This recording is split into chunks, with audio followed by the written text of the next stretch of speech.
أيها الراجون منه شفاعة صلوا عليه وسلموا تسليما.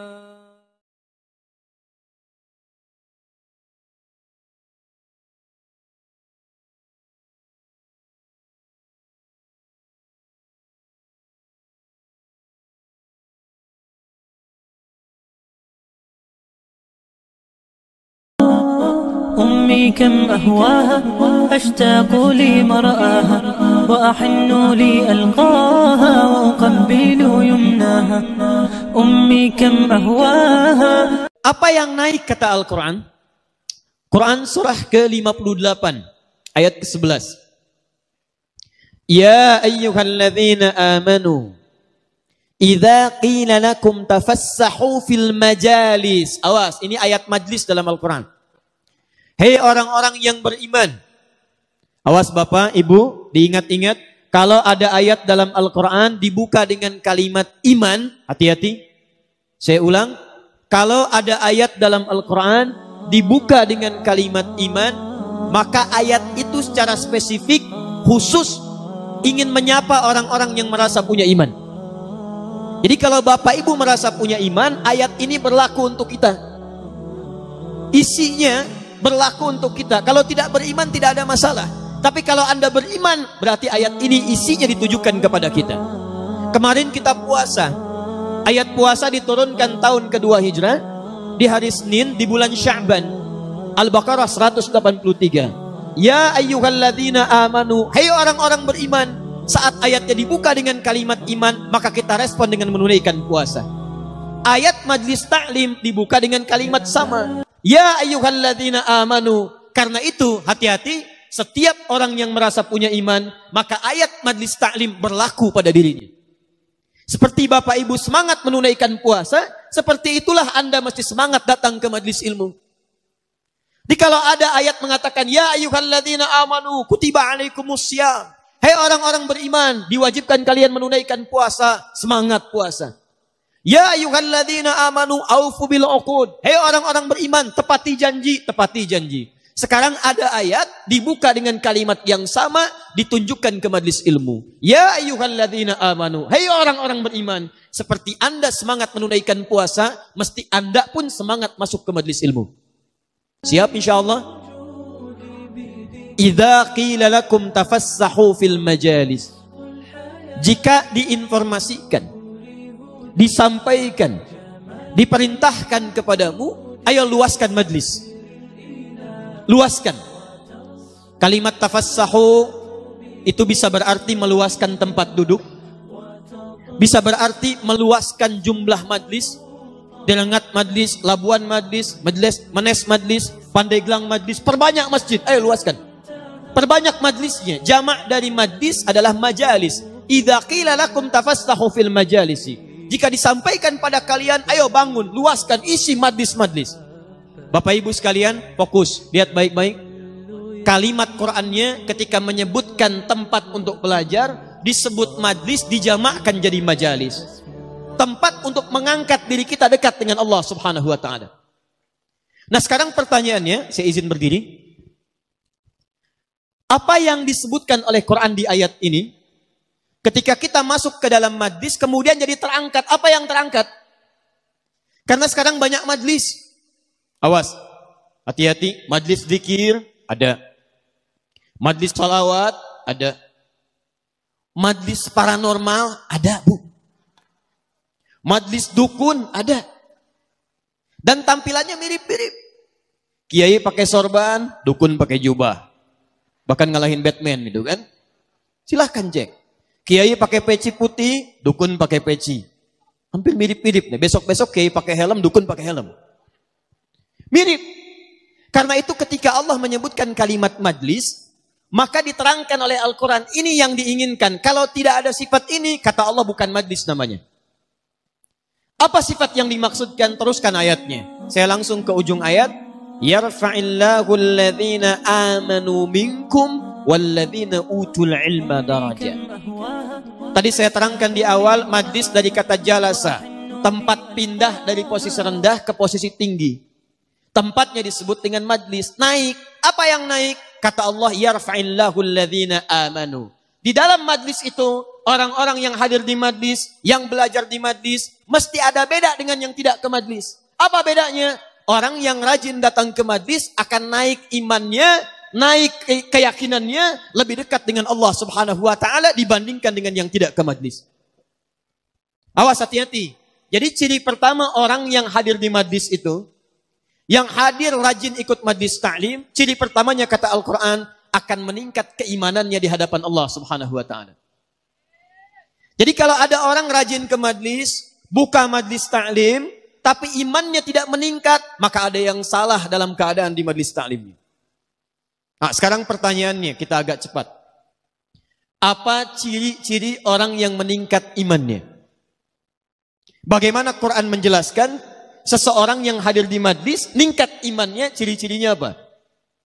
Yuk kita lihat, saya berikan rumus ya. 1. Awas, hati-hati, ini penting. Bapak Ibu sekalian, kalau kita ingin melihat seseorang yang sedang kuat imannya, nanti tidak usah tunjuk orang ya, masing-masing tinggal melihat hari ini kira-kira iman kita sedang kuat atau lemah. Ya, yang kuat iman boleh angkat tangan. Yang imannya lemah boleh angkat tangan. Masya Allah. Jadi sebetulnya orang menes itu kuat iman, lemah iman itu. Ayo sekarang kita lihat dalam Al-Quran. Ya, jangan-jangan Allah hadirkan majlis di sini untuk menguatkan semua keimanan kita di hadapan Allah Subhanahu wa taala. Ayo, 1, rumus pertama. Punten, katingal teh ya. Mata can ditulis tos katingal. Kuat iman. Luar biasa ya. Cuman direngat ini, belum ditulis sudah kelihatan. Orang menes luar biasa. Ayo lihat rumusnya. Iman. Ya, ini rumus Quran. Fokus. Kalau kita ingin mengukur seseorang sedang kuat imannya, maka rumusnya ada di Quran surah ke-103. Quran surah 103. Disebut surahnya dengan surah Al-Asr. Wal 'asr. Innal insana lafi illa alladhina amanu. Disebutkan imannya wa amilus salihat. Setiap Allah menyebutkan kata iman, itu umumnya dalam Al-Quran seringkali dan banyak disandingkan dengan amal soleh. Wal 'asr innal insana lafi khusr illa alladhina amanu disebutkan iman, wa amilus salihat amal soleh. Bahkan ketika Allah menyebutkan ahli surga, di dunia dia beriman, disandingkan dengan amal soleh. Di akhirat akan masuk surga, ternyata amal solehnya ikut. Ayat surga pertama dalam Al-Quran, disebutkan di Al-Baqarah ayat 25, paling kanan sebelah atas. Ketika Allah menyebutkan para penghuni surga, yang disebut bukan surganya dulu Pak, Bu. Yang disebut imannya plus amal solehnya. Wa basyiril ladzina amanu wa amilus solihat, amal soleh. Setiap menyebutkan iman, muncul amal soleh. Setiap menyebutkan iman, muncul amal soleh. Orang mau masuk surga, disebutkan iman dan amal solehnya. Kata para ahli tafsir, kenapa amal soleh disandingkan dengan kalimat iman? Seakan-akan Allah ingin memberi penjelasan, orang-orang yang benar imannya, maka meningkat amal solehnya. Jadi kalau kita ingin mengukur apakah iman kita sedang kuat atau tidak, itu tinggal dilihat bagaimana status amal solehnya. Apakah rajin menunaikan amal soleh? Kalau ibu sedang rajin menunaikan amal soleh, itu tandanya imannya sedang meningkat. Tapi kalau ada di antara kita rajin ke majlis ilmu, hampir tiap pekan ada jadwal pengajian, tapi imannya tidak dibuktikan dengan peningkatan amal soleh, maka ada yang salah dengan aktivitas di majlis ilmunya. Nah, sekarang pertanyaannya, Ustadz, amal soleh apa yang ditunjukkan dalam Al-Quran yang dengan itu semua bisa menunjukkan peningkatan iman kita di hadapan Allah Subhanahu wa taala? Tahan sebentar. Saya perlu jelaskan ini dengan detail, dengan sangat jelas, karena nanti ini akan jadi kurikulum pembelajaran di setiap majlis taklim. Di kalau masuk ke majlis taklim mau belajar ilmu jangan tinggi-tinggi. Ada urutan-urutan. Ini saya perhatikan banyak di Indonesia. Bab fikih belum selesai, fikih toharah, sudah masuk ke bab jihad. Akhirnya ketika dipraktekkan salah semua. Saya waktu kejadian bom Tamrin, Jalan Tamrin, sedang di Lampung, Pak.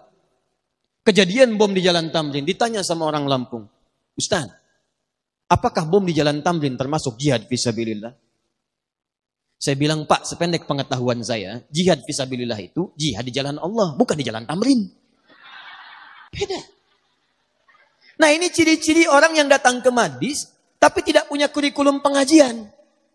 Sehingga ketika dasar-dasar pengetahuan tidak diberikan, ada hal yang salah yang dipraktekan. Ayo kembali ke sini. Apa amal soleh pertama yang disebutkan oleh Al-Quran yang mengiringi kalimat iman? Nah, amal soleh inilah nanti yang diturunkan oleh setiap majlis ilmu, dikaji kemudian di setiap majlis untuk dipelajari bagaimana cara menunaikan amal ini secara benar. Satu, yuk kita pelan-pelan ya. Kalimat iman dan amal soleh pertama disebutkan di Quran surah kedua Al-Baqarah ayat ketiga sampai dengan ayat keempat. Nanti kita praktek. Alladzina yu'minuna bil ghaib wa yuqimunas shalah. Ini kalimat iman pertama. Orang takwa itu adalah orang-orang yang meningkatkan imannya kepada Allah yang gaib walaupun tak nampak dalam pandangannya. Wa yuqimunas shalah. Perhatikan rumusnya. Setiap disebutkan kalimat iman, maka setelahnya amal soleh. Apa bentuk amal solehnya? Sekarang dirinci oleh Quran. Alladzina yu'minuna bil ghaib wa yuqimunas shalah. Satu. Awas. Orang-orang yang beriman kepada Allah itu, walaupun tidak nampak dalam pandangannya, maka dia akan buktikan imannya dengan cara menunaikan salat kepada Allah Subhanahu wa ta'ala. Ketika sholat disandingkan dengan iman, ini menunjukkan sholat termasuk bagian dari amal soleh. Jadi kalau ada orang yang mengaku beriman kepada Allah, tapi dia tidak sholat, maka ada yang salah dalam imannya. Awas, hati-hati. Kalau ada orang mengaku beriman kepada Allah, tapi dia tidak sholat, maka ada yang salah kemudian dalam keimanannya. Semua yang mengaku manusia, maka turun perintah dari Allah. Kamu manusia? Ya, maka turun perintah untuk ibadah. Apa jenis ibadahnya? Salat. Quran surah 51 ayat 56. Wa ma khalaqtul jinna wal insa illa liya'budun. Tidak saya ciptakan jin dan manusia kecuali untuk ibadah kepada saya. Bagaimana cara ibadahnya ya Allah? Kamu beriman, kamu salat. Makanya mohon maaf ya, mohon maaf. Kambing tidak salat karena kambing tidak punya iman. Monyet tidak salat karena monyet tidak punya iman. Jadi kalau ada manusia tidak sholat, manusia sama dengan jangan, bukan saya yang bilang ya. Lihat sini, fokus. Satu, sholat. Tahan. Orang yang beriman adalah ciri-ciri orang yang rajin ke majlis ilmu. Ahli majlis ilmu, ahli iman. Orang yang beriman, rajin sholat. Maka yang pertama, jika ada seorang membuka majlis ta'lim, kemudian dia membuka majlis ilmu, maka yang pertama kemudian akan dibahas, jangan persoalan yang tinggi-tinggi dulu. Kata Al-Quran, arahkan pada yang paling pokok dulu, minimal ambil satu materi yang penting dalam ibadah, salah satunya bab sholat. Hati-hati, kita sudah bahas bab yang tinggi-tinggi, tapi sholatnya belum pada paham. Bahkan kata Quran, ada orang sholat, maaf ya, ini bukan orang menes nih. Bukan orang menes ya. Kata Quran, ada orang sholat bahkan tidak paham dan tidak mengerti apa yang dibaca dan dilakukan dalam sholatnya. Ada orang sholat tapi tidak mengerti, tidak paham apa yang dibaca dan dilakukan dalam sholatnya. Bahkan kata Nabi di Abu Daud nomor hadis 857, maaf, ada orang yang sholat baru takbir, itu masih bisa mengingat apa yang tidak ada kaitan dengan sholatnya. Kalau bahasa orang menes, Allahu Akbar, lisannya Allahu Akbar, pikirannya kikiping. Betul. Sami Allahu liman hamidah, lisannya sami Allah, di pikirannya balok. Hatta la yash'urul musalli kam raka'atan yusalli, sampai ada kata Nabi, orang yang sholat tapi tidak sadar berapa rakaat sedang menunaikan sholatnya. Tuh, contoh. Padahal tiap hari kita mengerjakan sholat. Dan hati-hati Bapak Ibu sekalian, sholat ini sangat penting, ibadah yang paling utama. Selain karena satu, bukan hanya amalan yang pertama kali akan dihisab menentukan surga kita, tapi semua nabi dari Nabi Muhammad sampai Nabi Adam itu semuanya sholat. Jadi mohon maaf nih, Nabi Muhammad sholat, Nabi Musa sholat, Nabi Isa sholat, Nabi Ismail sholat, Nabi Ibrahim sholat, Nabi Rasul dekat dengan Allah sholat. Anda Nabi bukan, Rasul bukan, ya kedekatannya tidak sedekat para Nabi dan Rasul, tidak mau sholat. Ada yang salah dalam diri kita. Silahkan cek. Nabi Ismail alaihissalam, Quran surah 19 Maryam ayat ke-55. Salat wa kana ya'muru ahlahu bis shalah, bahkan ngajak keluarganya salat. Nabi Musa, Quran surah ke-20 ayat ke-14. Innani anallahu la ilaha illa ana fa'budni wa aqimis salata lidzikri. Kata Allah, "Hei Musa, saya Tuhan. Satu-satunya Tuhan yang layak disembah. Sembah saya. Bagaimana menyembahnya ya Allah? Tunaikan salat supaya zikir kepada saya." Nabi Isa, Quran surah ke-19 ayat 31 sampai 33. Salat. Nabi Ibrahim salat sampai ke Nabi Adam salat. Kalau diurutkan dari Nabi Muhammad SAW sampai ke Nabi Adam semua salat. Muhammad bin Abdullah bin Abdul Muttalib bin Hashim bin Abdul Manaf bin Qusay bin Murrah bin Kilab bin Ka'ab bin Ghalib bin Fihr bin Malik bin Nadar bin Kinana bin Khuzaimah bin Mudrika bin Ilyas alaihi salam bin Nizar, bin Mudar, bin Ma'ad, bin Adnan, bin Addi, bin Adri, bin Muqawwam, bin Nagur, bin Tarikh, bin Ya'rub, bin Yasjub, bin Nabit, bin Ismail alaihissalam, bin Ibrahim alaihissalam, bin Azar, atau bin Nagur, bin Abir, bin Kinan, bin Arfakhshad, bin Sam, bin Nuh alaihissalam, bin Mikhlail, bin Matushada, bin Kinan, bin Anwas, bin Thith, bin Adam alaihissalam. Semua dari Nabi Muhammad sallallahu alaihi wasallam sampai ke Nabi Adam, saking pentingnya ibadah salat itu semuanya menunaikan salat. Nah, sekarang apa kaitannya dengan majlis ilmu? Ternyata salat itu bukan sekedar pembuktian keimanan kita kepada Allah Subhanahu wa taala, tapi kata Al-Qur'an, kalau ditunaikan dengan benar akan memberikan 5 keistimewaan yang tidak diberikan pada orang yang tidak salat. Awas, hati-hati. Jadi kalau Anda menunaikan salat dengan benar, Bapak Ibu salatnya benar, saya benar, kata Allah akan diberikan 5 hal yang tidak diberikan pada orang yang tidak salat. Yang paling aneh begini, kalau ada orang salat tidak mendapatkan 1 di antara 5 ini, berarti ada yang salah dalam salatnya. Itulah yang nanti kita akan bahas, fungsi majlis ta'lim yang sekarang insya Allah akan diresmikan dan dibuka, bukan sekedar nanti akan membimbing kita bagaimana cara meningkatkan iman, tapi juga kata Allah, walladzina utul ilma darajat. Keimanan itu dibuktikan dengan amal soleh, tapi amal soleh itu akan lebih bagus kalau diisi dengan pengetahuan. Dan banyak orang yang tidak tepat sholatnya, bukan karena nggak bisa sholat, karena tidak belajar bagaimana cara sholat yang ditunjukkan oleh Nabi SAW. Sekarang kita akan ambil contoh satu saja. Setelah itu nanti kita akan tutup taklim kita pada kesempatan siang hari ini. Saya akan lebih banyak nanti memberikan sesuatu yang penting bagi kita semua insya Allah. Yuk kita teruskan sebentar. Kita masuk bab ini dulu nih. Kita cek dulu ya, pelan-pelan. Tadi orang yang sholat akan mendapatkan apa? Berapa kemuliaan? 5. 1 apa? Belum. Ya. 2? Belum. 3? Belum. 4? Belum. 5? Belum. Sekarang kita cek nih. Yang 5 ini satu-satu akan saya sebutkan. Saya turunkan ayatnya. Kalau ada yang belum dapat 1 dari 5 ini, berarti ada yang belum tepat dalam menunaikan sholatnya. Dan fungsi majlis ta'lim inilah nanti akan mengajarkan pada kita seperti apa kurikulum sholat yang pernah diajarkan oleh Al-Quran dan Nabi SAW. Siap insya Allah? 1. Quran, saya tulis dulu. 1. Quran surah ke-65 ayat 2 sampai 3. Di ujung ayat kedua, di awal ayat ketiga.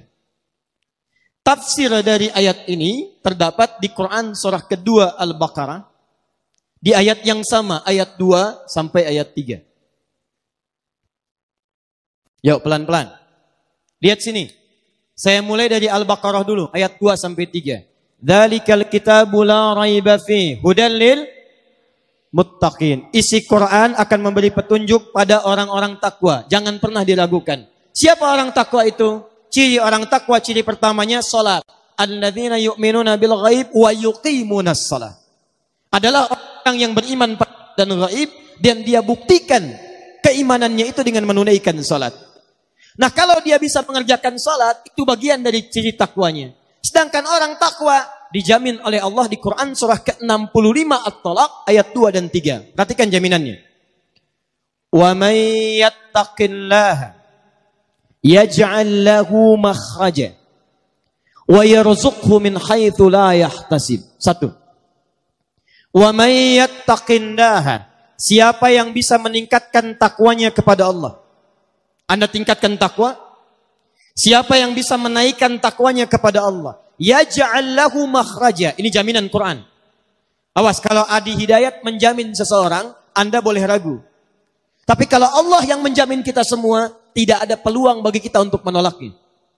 Siapa yang bisa meningkatkan takwanya, kata Allah, yaj'al lahu makhraja, maka kami akan berikan kemudahan pada setiap kehidupannya.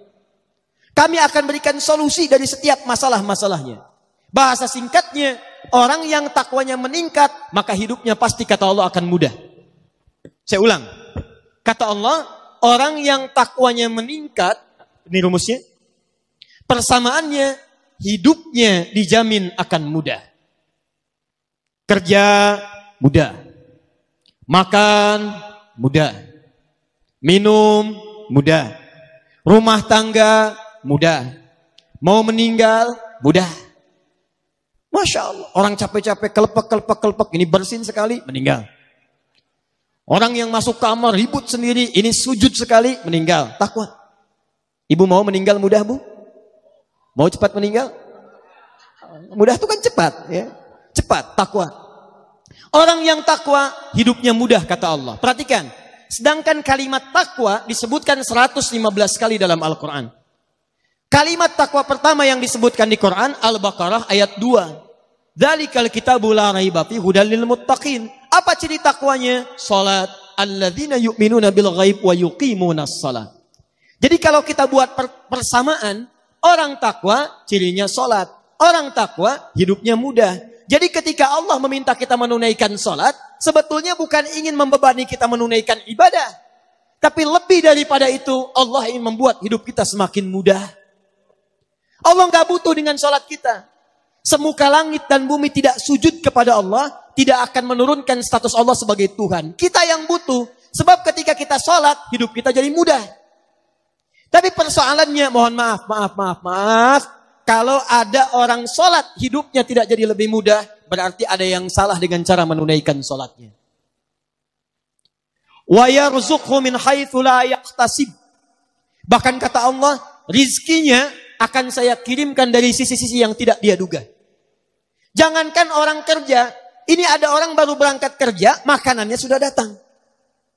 Orang-orang mau kerja sulit nyari mobil.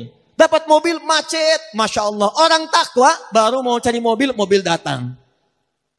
Ada macet, tiba-tiba polisi datang, kami kawal Pak. Sampai. Masya Allah.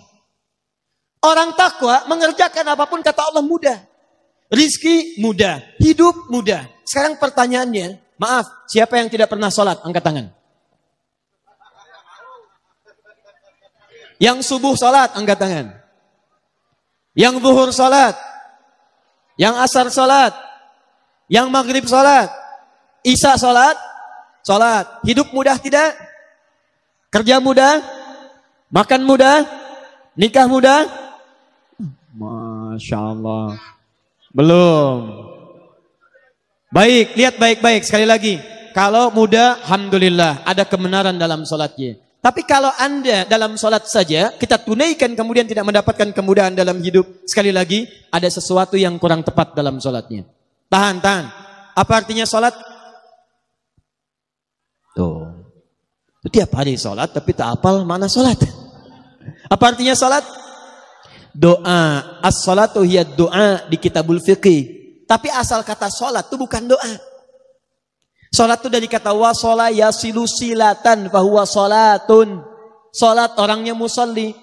Wasola yasilu silatan. asal kata sholat itu sampai dan terhubung.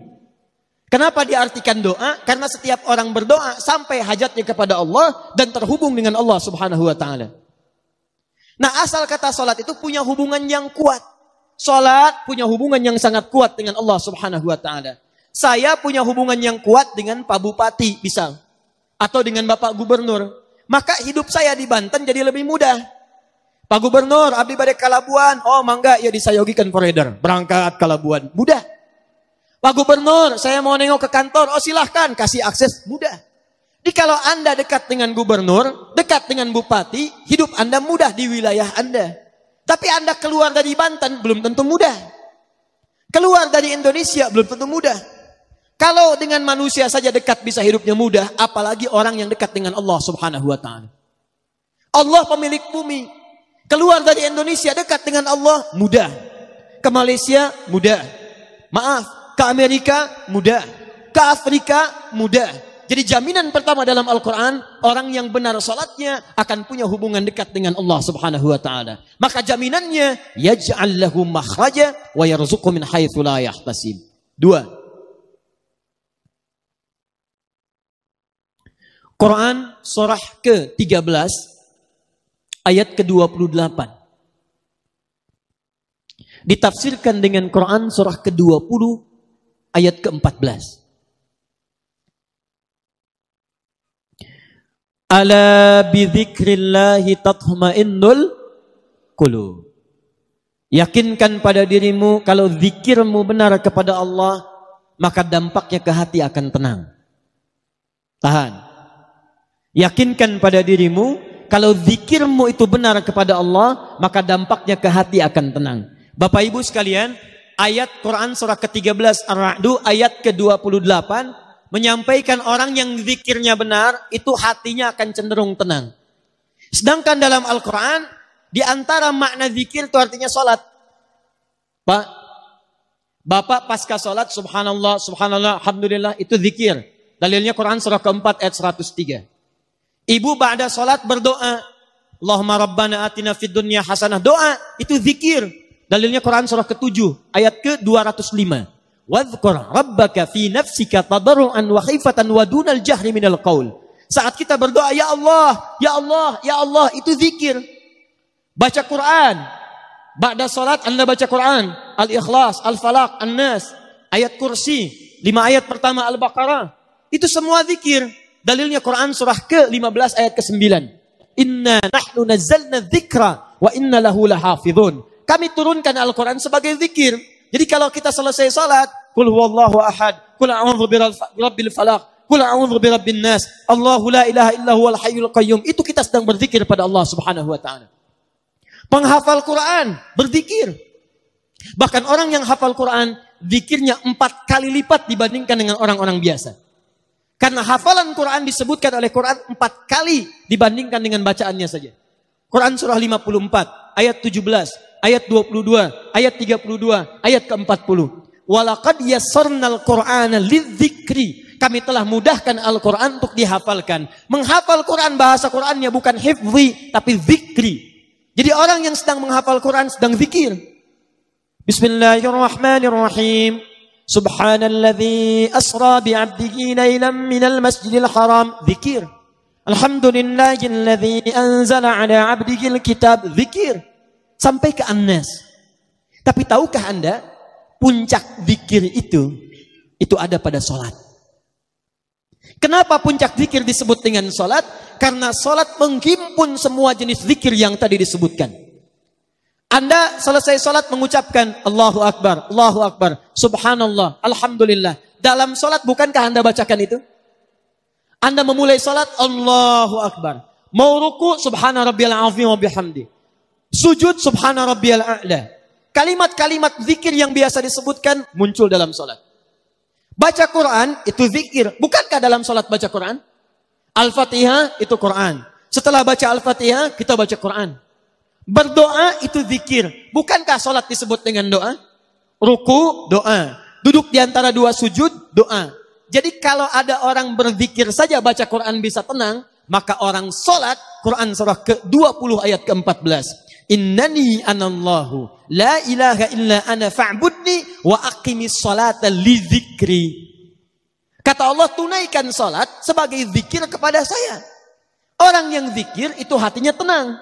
Jadi kalau ada orang salat menghimpun semua jenis zikir, belum tenang hatinya, ada yang salah dalam salatnya.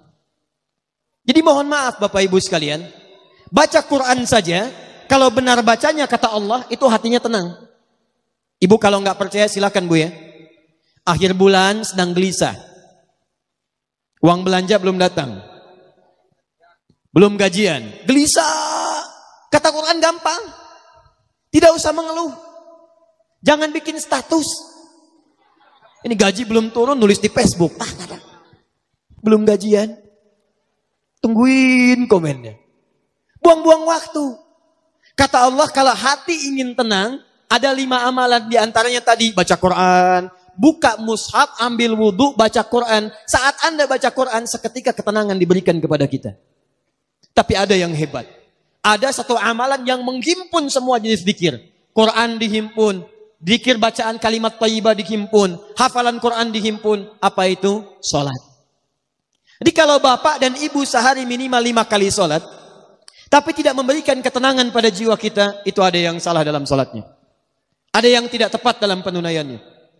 Hati-hati, hati-hati. Nanti kita akan bahas satu-satu caranya. 3. Saya agak pelan-pelan ya. Awas, awas. Kadang-kadang ketenangan itu penting. Dan nanti ada pembahasan khusus. Kadang-kadang orang yang punya harta, itu dibandingkan dengan yang mendapatkan ketenangan jauh nilainya. Kadang-kadang ketenangan lebih penting dibandingkan harta yang dipegang. Saya tanya ibu deh, Bu. Ibu pilih mana? Kaya tapi gelisah atau miskin tapi tenang? Sudah, nggak ada pilihan ketiga, nggak usah maksa. Kaya tapi gelisah atau miskin tapi tenang? Oh, ayo ya orang rengat pilihan ketiga. Sudah pindah 3. Sakit tapi tenang atau sehat tapi gelisah? Oh, ya. Anggar we katilu milih. Sudah 3. Saya percepat saja lah. Agak cepat karena ini masih mukaddimah nih, kita belum mulai. Belum mulai kita, saya belum serius ini. Sampai jam berapa Pak? Pak Amin? Ayo mang kata bodoh, saya mah jam 12 pulang. Sudah 3. Saya cek dulu. Tadi kalau orang sholatnya benar, 1 apa? Hidupnya mudah. 2 apa? Hatinya tenang. 3. Orang yang sholatnya benar, itu dijamin oleh Al-Quran, doanya akan cepat dikabulkan oleh Allah Subhanahu wa Ta'ala. Sudah, jangan, tidak cukup dengan amin. Lihat dulu. Ibu anaknya mau sekolah, berdoa. Ada yang mau menikah, berdoa. Ada yang cari kerja, berdoa. Awas, awas. Kalau Anda tiap hari menunaikan sholat, tapi doanya telat terjawab, maka ada yang harus dicek dalam sholatnya. Karena orang yang sholatnya benar, itu Masya Allah, mohon maaf, jangankan doa biasa. Orang yang meminta kepada Allah, bahkan yang kata manusia mustahil, itu kalau sholatnya benar bisa dikabulkan oleh Allah Subhanahu wa Ta'ala. Dalilnya Quran surah ketiga Ali Imran ayat 38 sampai 39, paling kanan sebelah atas. Saya agak cepat. Quran surah ketiga Ali Imran ayat 38 sampai 39. Kenal Nabi Zakaria? Ayo kenal. Kenal di mana? Nah, orang rengat tak? Belum ditulis sudah kelihatan. Nabi Zakaria kenal. Masya Allah. Baik, sudah. Nabi Zakaria, Nabiullah, dekat dengan Allah, orangnya soleh, berumah tangga, menikah sampai sepuh. Mohon maaf ibu, istrinya divonis monofos, bahkan mandul. Menurut medis dan klinis itu mustahil punya keturunan. Tapi apa yang dilakukan Nabi Zakaria? Melihat Sayyidah Maryam alaihissalam banyak beribadah di mihrab dekat dengan Allah. Lantas beliau berinisiatif untuk sholat di mihrab itu. Perhatikan sholat. Dalam sholatnya memohon kepada Allah. Di mihrab sholat minta kepada Allah. Nanti kita akan lihat. Apa yang terjadi?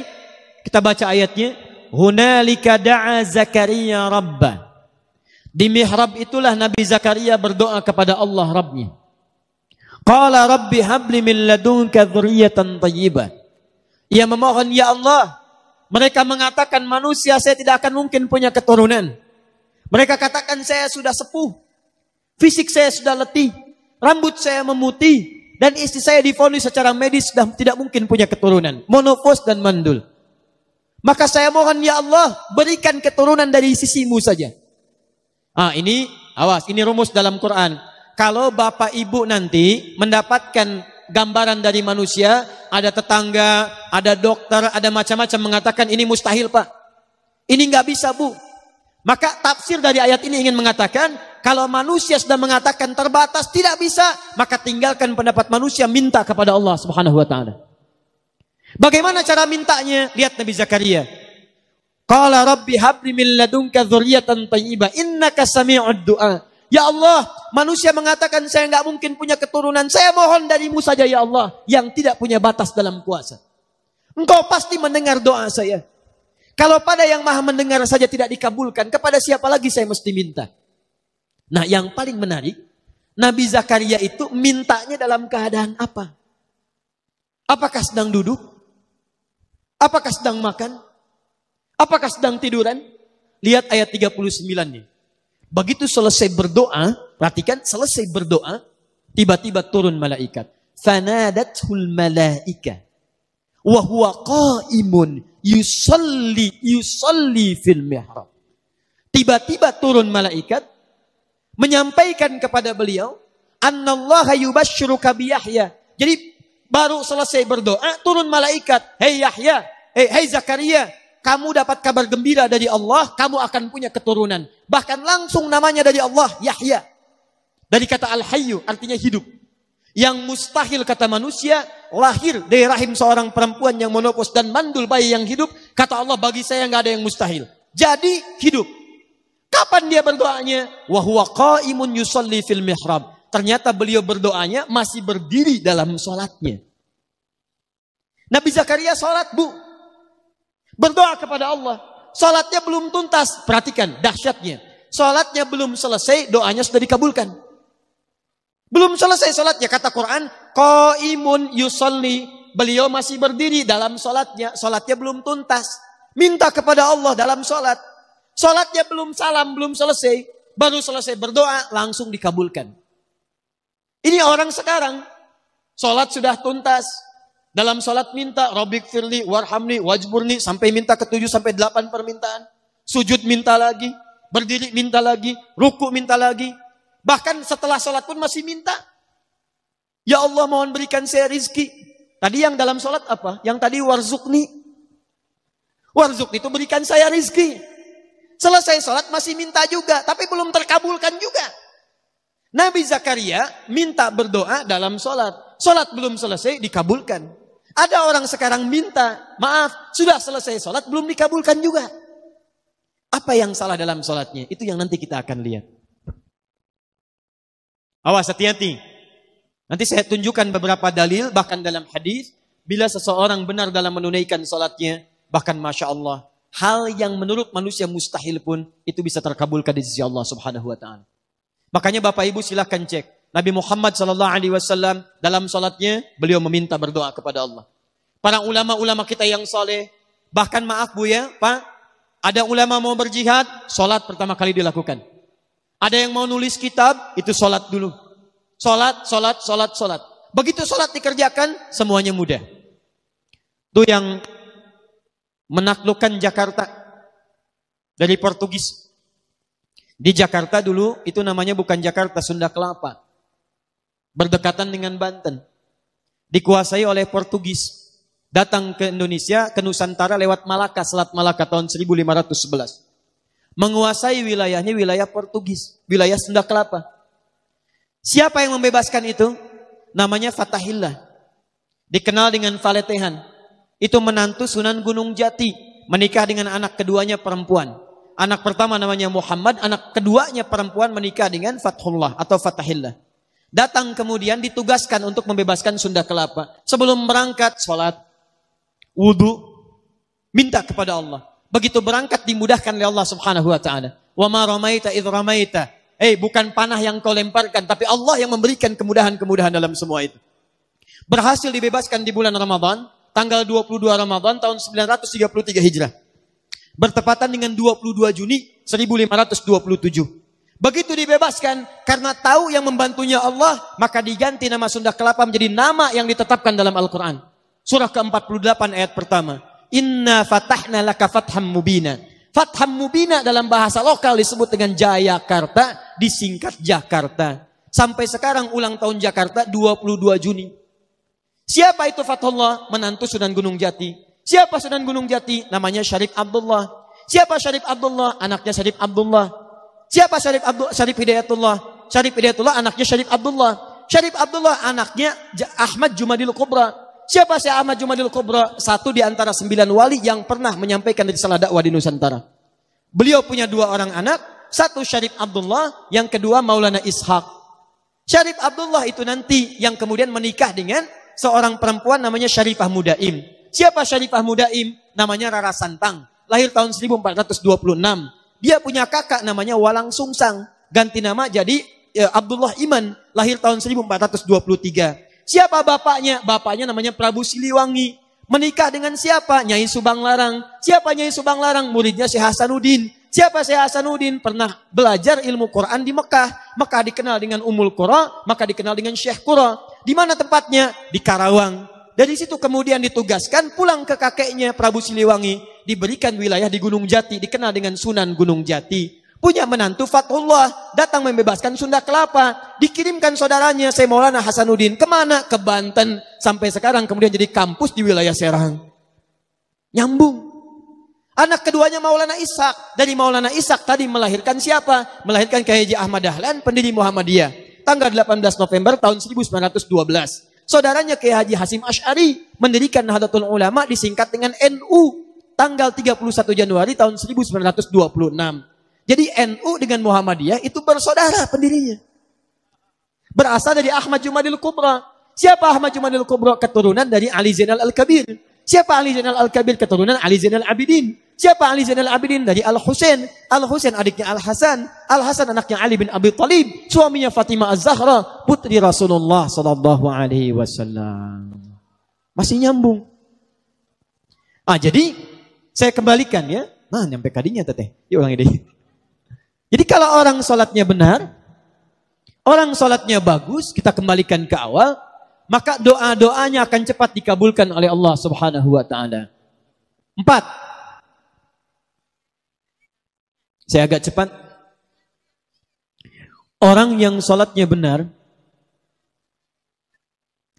maka akan dijamin langsung oleh Al-Quran. Hati-hati. Saya ulang. Orang yang sholatnya benar,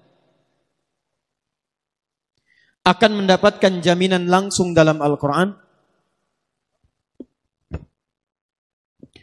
Jaminan kebahagiaan dan kesuksesan dalam seluruh aktivitasnya.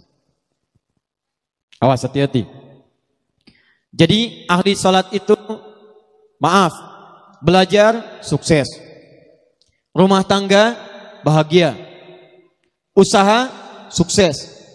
Nanti saya tunjukkan Pak Bu ya. Nanti saya kisahkan ketika kita mulai belajar, mulai seriusnya. Ini masih mukadimah. Nanti ada yang mempraktikkan makna keempat ini, modalnya cuma pakaian Pak.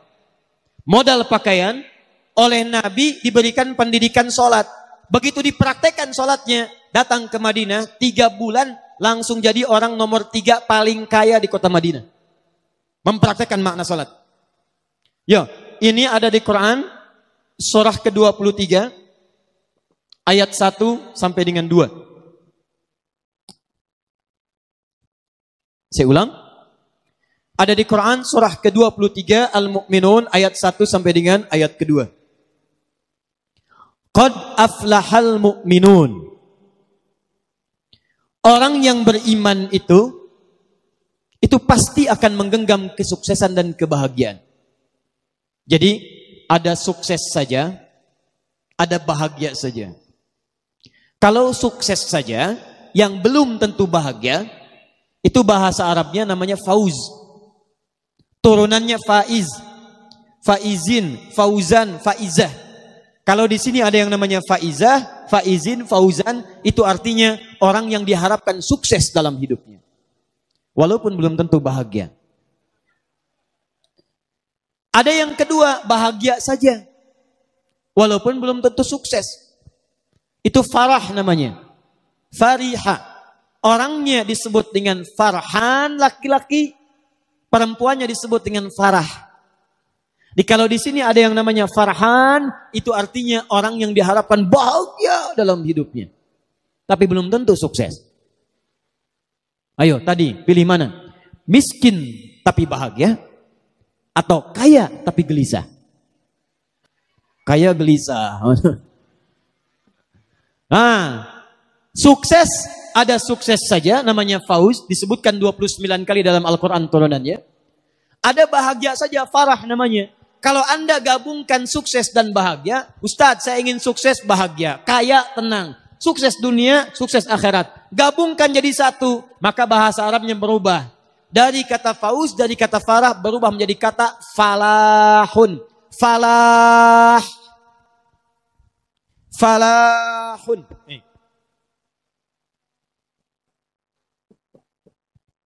Falah, sukses dan bahagia. Lihat sini. Kalau kita kemudian menggenggam kesuksesan itu, kita pegang, ambil. Baik, kalau orang sudah sukses ingin dilepaskan tidak? Kalau orang sudah sukses ingin berubah jadi tidak sukses tidak? Tidak. Kalau orang sudah bahagia ingin sedih tidak? Maka orang yang sudah sukses, sudah bahagia, umumnya ingin terus menggenggam itu dan tidak ingin dilepaskan. Kalau Anda ingin terus mendapatkan itu dan tidak ingin dilepaskan, maka bahasa Arabnya di ilmu sharaf tambahkan hamzah di awal katanya. Falahun tambah hamzah begini. Pindahkan harokat ini fa kepada harokat hamzah a. Yang ini mati, sukun.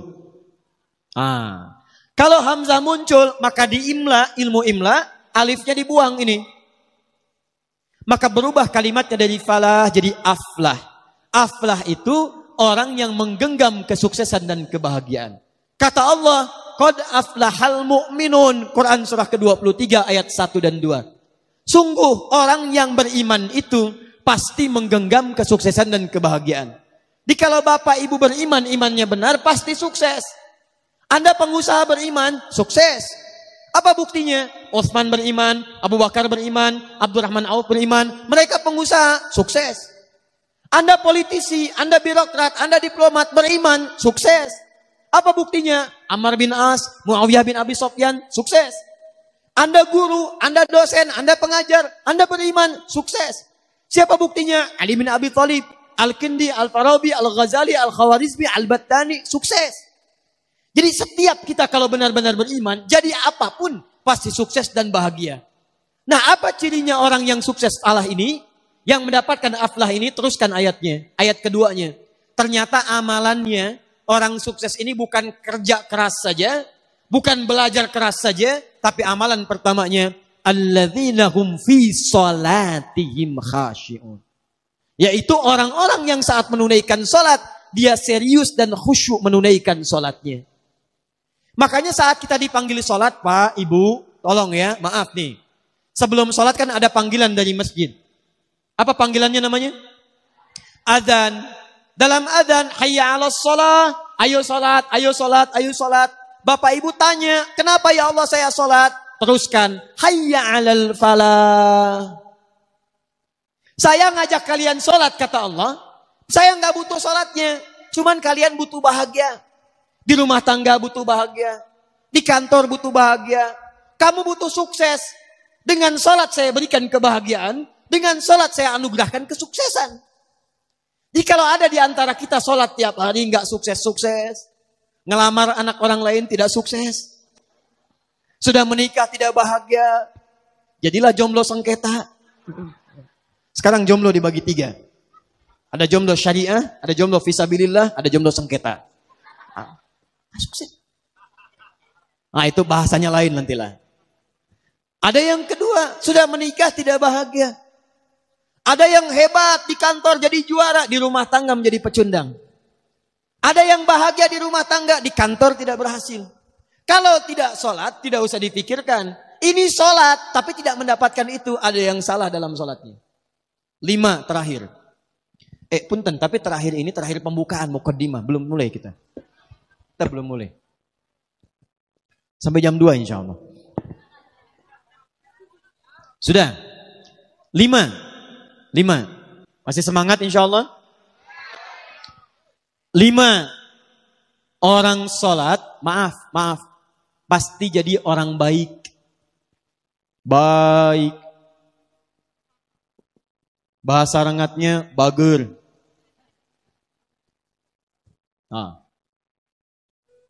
Sudah.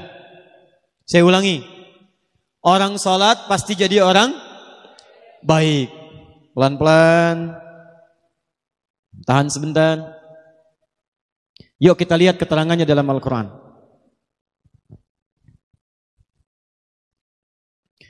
Fokus baik-baik. Lihat sini. Nanti saya tunjukkan dalam Quran dengan hadis bagaimana Allah menerangkan sifat-sifat orang sholat. Bapak Ibu sekalian. Mari kita lihat turunan pertama Quran surah kedua Al-Baqarah. Ayat ke-45 sampai dengan 46. Ditafsirkan nanti di Quran surah keempat An-Nisa. Ayat 103.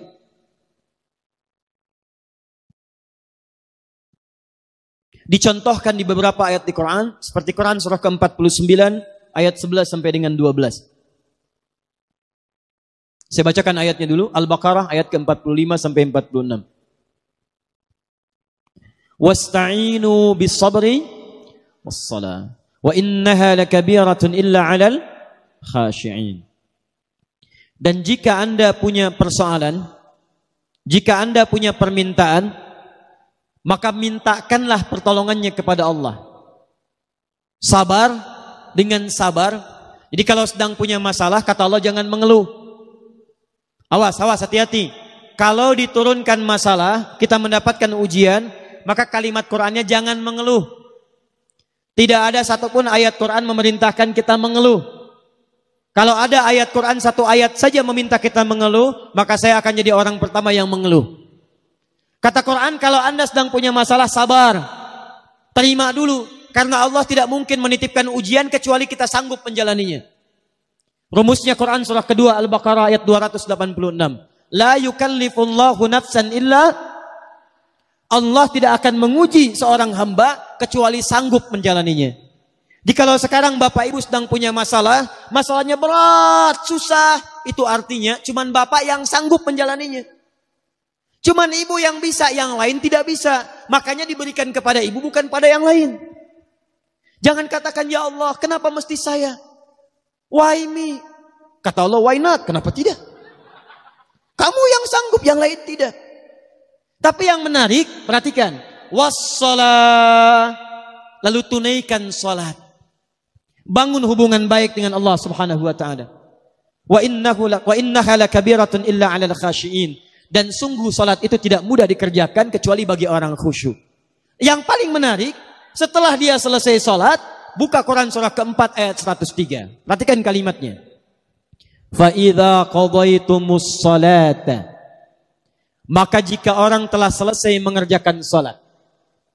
Apa ciri salatnya berhasil? Bukan sekedar dia menunaikan salam. Lihat sini. Assalamualaikum warahmatullahi. Assalamualaikum warahmatullahi. Kata Quran, tidak cukup salamnya disebut sebagai salat yang berhasil. Ciri orang yang berhasil salatnya, teruskan ayatnya. Fadhkurullaha. Maka orang salat yang salatnya tuntas dikerjakan dengan benar, salatnya bisa mengingatkan dia dengan Allah Subhanahu wa taala. Jadi kata Quran, kalau orang benar salatnya, selesai salat dia ingat Allah. Saya ulang, selesai salat dia ingat Allah. Qiyaman, saat berdiri ingat Allah. Wa qu'udan, duduk ingat Allah. Wa ala junubikum, berbaring ingat Allah. Sedangkan kaidah mengatakan, kaidah al-qaidatu taqul, orang yang ingat Allah, alladzi yadhkurullaha fi hayati, orang-orang yang selalu ingat Allah dalam kehidupannya, itu mustahil akan menyimpang dari hukum-hukum Allah. Lihat. Orang sholat dekat dengan Allah. Selesai sholat ingat Allah. Kaidah mengatakan orang yang ingat Allah mustahil akan menyimpang dari hukum Allah. Sedangkan hukum Allah mengatakan setiap orang yang dekat dengan Allah pasti jadi orang baik.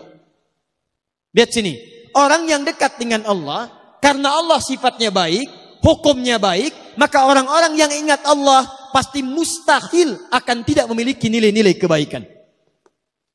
Makanya Quran langsung menyebutkan, orang yang ingat Allah maka matanya hanya akan dipakai pada yang baik-baik. Orang yang ingat Allah telinganya akan mendengar yang baik-baik. Orang yang ingat Allah, tangannya akan memegang yang baik-baik. Bagaimana cara mengingat Allah? Salat. Karena itu orang yang selesai salat mustahil berbuat maksiat. Otomatis orang yang salat itu akan selalu berperilaku baik dalam kehidupannya.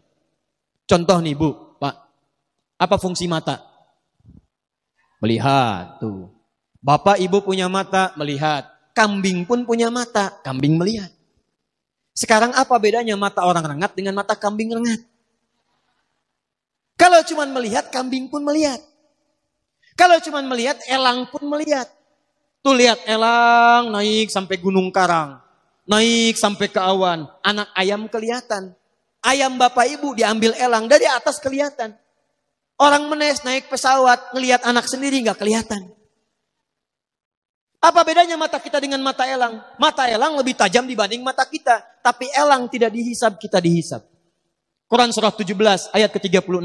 Inna sam'a wal basara wal fuada kullu ulaika kana anhu mas'ula. Sungguh pendengaran manusia, penglihatan manusia, bahkan pikiran manusia satu saat akan dihisab oleh Allah Subhanahu wa taala. Kalau mata biasa dipakai melihat saja, tapi tidak melihat yang baik-baik, maka hisabnya akan berat bagi orang yang punya mata itu. Maka itu turun ketentuan di Quran surah ke-24.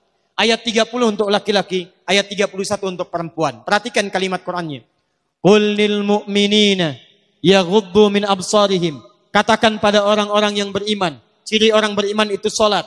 Orang yang salat ingat kepada Allah, maka mata orang salat yaghuddu min absarihim. Maaf, akan dipalingkan dari perbuatan maksiat. Jadi fungsi mata kita itu, mata orang salat bukan sekedar melihat, tapi melihat yang baik-baik. Kalau tidak baik tidak akan dilihat. Buka Facebook, Masya Allah. Lihat status, yang dilihat status istri orang. Mustahil. Jadi kalau Anda benar sholatnya, mustahil pandangannya dipakai untuk maksiat. Keluar dari masjid, Masya Allah masih ada yang tertukar sandal. Kalau benar sholatnya, mustahil ada yang kehilangan sandal. Di sini ada yang begitu? Tidak, alhamdulillah, tidak beda. Ya. Tangan orang sholat mustahil maksiat. Datang ke kantor, ditawari disogok, gak akan diterima. Pak, tolong Pak, tanda tangan Pak, 10 juta. Maaf, ini jari tahiyat, tidak akan pernah dipakai maksiat. Sholat. Naik Pak, 100 juta. Sebentar, istikharah dulu ya. Bisa. Jadi kalau benar sholatnya, pasti akan baik kehidupannya. Lisannya tidak akan dipakai mencela. Turun Quran surah 49 ayat ke-11. Ya ayyuhalladzina amanu iman. Iman pasangannya amal soleh. Turunan amal soleh, sholat. La yashar qaumin qaum. Jangan saling mencela. Jadi kalau ada orang sholat masih mencela, ada yang salah dalam sholatnya. Ini belum sholat sudah dicela imamnya. Siapa imamnya? Oh si fulan. Ah, bunga. Oh, Masya Allah. Ah itu. Ada orang sekarang suka mencela? Ada yang suka bertengkar? Ada. Kalau orang itu sholat, berarti ada yang salah dalam sholatnya. Ini mau sholat subuh, sibuk, ribut. Yang satu kunut, yang satu tidak. Gara-gara kunut saling mencela. Akhirnya ujung-ujungnya nggak pada sholat. Itu yang salah. Saya pernah tugas di Mekah tahun 2010. Itu begitu menerima jemaah haji pertama, tiba-tiba kemudian sholat isya. Yang jadi imam Syekh Sudes. Di Saudi itu kan mazhabnya Hambali. Kalau baca Fatihah, bismillahnya disirkan Pak. Di cara baca bismillah itu ada 4. Hadisnya 70 Pak. Hadis bismillah itu 70 hadis. Semua bersambung pada Nabi. Caranya ada 4. Bisa dijaharkan, dipilih oleh Imam Asy-Syafi'i, lahir tahun 150 Hijrah. Bisa disirkan, ya, dipilih silent, dipilih oleh Imam Ahmad bin Hanbal, lahir tahun 163 Hijrah. bisa tidak dibaca sama sekali. Dipilih oleh Imam Malik dan Imam Abu Hanifah. Imam Malik lahir tahun 93 Hijrah, Imam Abu Hanifah wafat tahun 150 Hijrah. Kalau dijaharkan, dibaca keras. Bismillahirrahmanirrahim. Sir, silent, tipis. Bismillahirrahmanirrahim. Jadi kalau silent, tidak usah dikencangkan. Ini silent, sir, tapi ditempelkan ke mic. Bismillahirrahmanirrahim. Itu sama dengan jahar. Bisa tidak dibaca sama sekali. Alhamdulillahi Rabbil Alamin. Jamaah pertama Indonesia datang ke Mekah. Salat dipimpin Syekh Sudes, mazhabnya Hambali. Bismillahnya sir. Bismillahirrahmanirrahim. Alhamdulillahi Rabbil Alamin. Apa komentar pertama? Oh, iki imamnya Muhammadiyah ya. Masya Allah. Muhammadiyah cabang Masjidil Haram. Bayang. Padahal dari sejak dulu sudah ada. Begitu subuhnya nggak kunut, apa saya bilang? Masya Allah. Bapak Ibu sekalian, yang bismillah dijaharkan, benar. Yang disirkan, benar. Yang salah, yang tidak sholat. Yang kunut, benar. Ada dalilnya. Al-Imam Asy-Syafi'i kunut. Dalilnya dari Ibnu Umar. Diajarkan oleh Nabi kalimatnya pada cucu Nabi Al-Hasan. Allahumma hdini fiman hadait. Kalau jama' Allahumma hdina fiman hadait. Wa'afina fiman afait. Wa tawallana fiman tawallait. Dan seterusnya hadisnya. Yang tidak kunut juga mengambil pemahaman kunutnya kunut nazilah. Diambil oleh Imam Ahmad bin Hanbal. Yang tidak kunut sama sekali seperti Imam Abu Hanifah. Dalilnya ada. Mengambil riwayat di Bi'r Ma'unah saat turunnya Quran surah ketiga Ali Imran ayat 128. Laisa laka minal amri syai'un aw yatuba 'alaihim aw yu'adzibahum fa innahum zalimun. Dipilih oleh para ulama. Zaman Nabi itu sudah ada contohnya. Nabi kemudian berhenti sementara waktu. Sahabat ada yang kunut, ada yang tidak. Nabi membenarkan keseluruhannya. Diteruskan oleh para ulama. Imam Syafi'i memilih kunut subuhnya. Imam Ahmad kunutnya nazilah. Imam Abu Hanifah tidak kunut. Imam Malik kunut subuh. Kunutnya sebelum ruku disirkan. Yang kunut dibenarkan oleh Nabi. Yang tidak kunut pun dibenarkan oleh Nabi. Yang tidak dibenarkan yang tidak sholat subuh. Jadi kalau ada di Menes tidak pada ke masjid gara-gara kunut dan tidak. Berarti ada yang salah itu.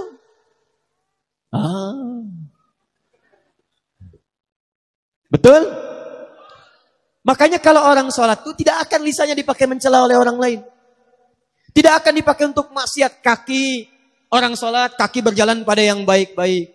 Quran surah ke-25, ayat ke-63. Wa ibadur rahmanil ladzina yamshuna 'alal ardi hauna. Hamba Allah itu, yang sholat hamba Allah. Kata Allah kalau jalan, jalannya betul-betul bagus. Jalannya sopan. Kalau pakai kendaraan tertib. Ini ke masjid, ke pengajian, jalan kebut-kebutan, pakai motor kebut. Polisi datang menunaikan tugas, prit, berhenti. Siapa? STNK? Ada Pak. SIM? Ada Pak. Tahu ada lampu merah? Tahu Pak. Kenapa melanggar? Saya tidak tahu, ada Bapak. Padahal sholat, ada yang salah dalam sholatnya. Jadi kalau orang sholat itu pasti jadi baik. Rukun. Kalau ada orang sholat dalam kehidupan masih bermasalah dengan tetangganya, ada yang salah dalam sholatnya. Hati-hati Bu, hati-hati. Saya tunjuk ibu karena pernah zaman Nabi, ada perempuan rajin sholat, rajin berpuasa, tapi diadukan oleh tetangganya kepada Nabi. Kata Nabi, hiya finnar. Kalau tidak tobat, dia masuk neraka. Kenapa? Karena dia rajin mencela tetangganya. Rajin sholat, rajin puasa, rajin mencela. Buka hadis Muslim, nomor hadis 5611. Riwayat sahabat Abu Hurairah radhiyallahu taala anhu. Oleh Nabi disebut orang muflis, bangkrut. Atadrunal muflis, kata Nabi, tahukah kalian orang yang bangkrut itu? Qalu ya Rasulullah, al-muflisu fina ma la dirham lahu wa la mata'. Ya Rasulullah, yang kami tahu orang bangkrut itu yang tidak punya uang sepeser pun, sudah tidak punya aset sedikit pun. Kata Nabi, bukan itu. Al-muflisu min ummati. Orang bangkrut dari umatku itu. Perhatikan bahasa Nabinya. Bukan umat Nabi Musa, bukan umat Nabi Isa, tapi kata Nabi umatku. Ada orang yang ngaku umat Nabi Muhammad, di dunianya sholat, di dunianya puasa, tapi kata Nabi bangkrut pahalanya. Ya'ti yaumal qiyamati bi sholatin. Datang di hari kiamat dengan pahala sholat yang banyak. Dirajin sholatnya. Sholat sunnah dikerjakan, tahajud dikerjakan, Masya Allah. Belum subuh sudah nunggu di masjid. Wasyamin, puasa rajin. Puasa Daud, puasa Senin, Kamis, Ayyamul Bid. Wa zakatin, zakat tidak tertunda. Maaf. Wa ya'ti qad syatama hadza. Cuman sayang. dia juga rajin mencela orang lain. Rajin sholat, rajin mencela. Wa qadhafa hadza, rajin menuduh orang lain. Wa akala mala hadza, rajin mengambil hak orang lain. Sekarang korupsi, bahasa kerennya. Wa daraba hadza, senang berkelahi. Wa safaka dama hadza, ada yang menumpahkan darah dengan menyebut nama Allah. Tembak orang lain, Allahu Akbar. Bom orang lain, Allahu Akbar. Tanpa dengan kaidah yang dibenarkan. Kalau ada yang seperti itu, rajin sholat, rajin mencela, lihat kalimatnya. Tu'khadhu hadza min hasanati wa hadza min hasanatihi. Diambil pahala sholatnya, dipertemukan dengan dosa celaannya. Di kalau bahasa singkatnya, kalau ada orang sholat kemudian mencela, maka pahala sholatnya ditransfer kepada yang dicela itu. Bapak keluar dari sholat, atau sekarang ibu sedang pengajian, baru selesai sholat, begitu selesai ngaji membicarakan orang lain, dia tuh. Kayaknya belum jadi ahli surga ya? Iya. Gak seperti kita. Itu saat membicarakan ibu itu, pahala taklim ibu pindah langsung kepada yang dibicarakan. Saya tidak Ustadz, alhamdulillah, tidak seperti ibu itu tuh. Sama. Tuh. Pindah. Jadi kalau orang sholatnya benar, maaf, rajin datang ke pengajian, ada di majlis ilmu, maka 5 hal ini akan didapatkan. Mudah hidupnya, tenang hatinya, doa cepat dikabulkan, sukses dalam kehidupan, dan baik dalam perilakunya.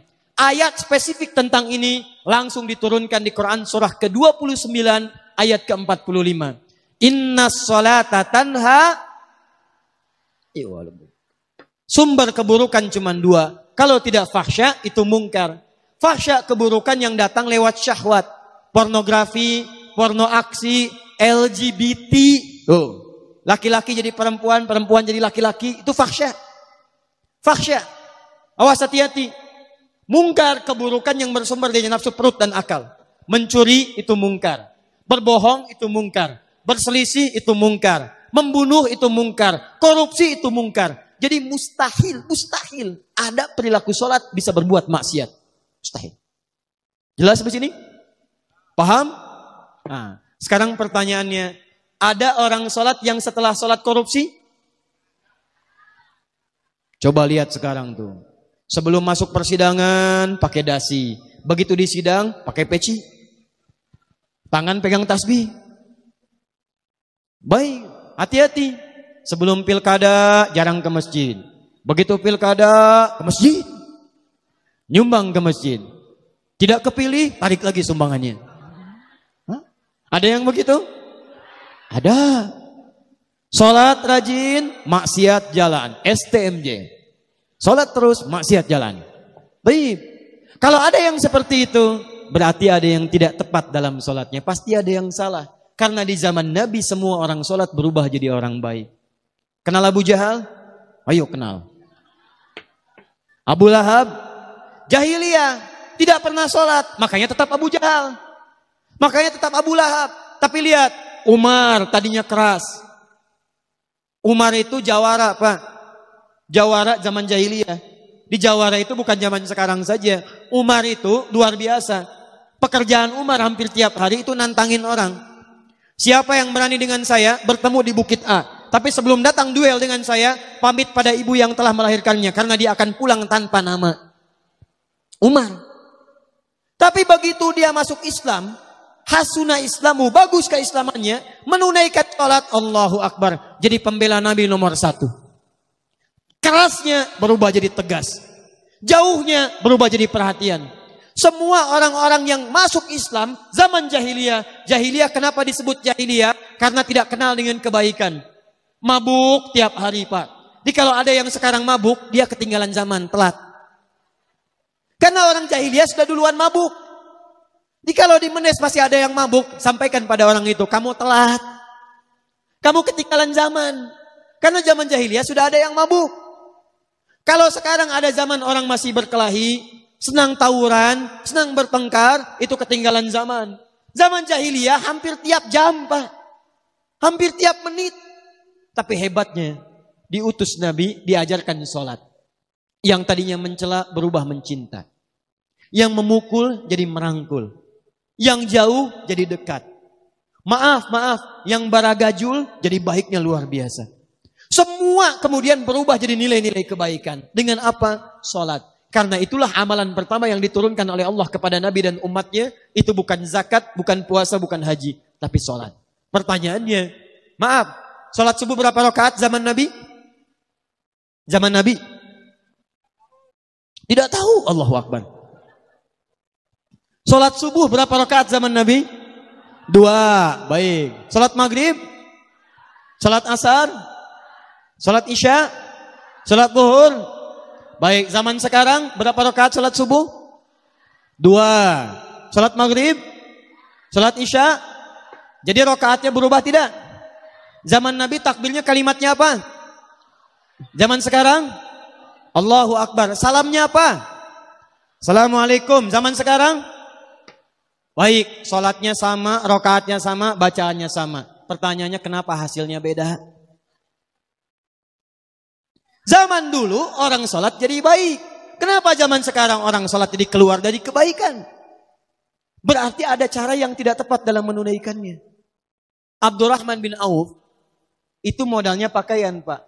Diajarkan sholat, praktek sholat, Allahu Akbar. Tiba-tiba begitu dipraktekkan makna sholat 3 bulan jadi orang paling kaya di Madinah. Setahun nomor 1 paling kaya. Kapaknya terbuat dari emas.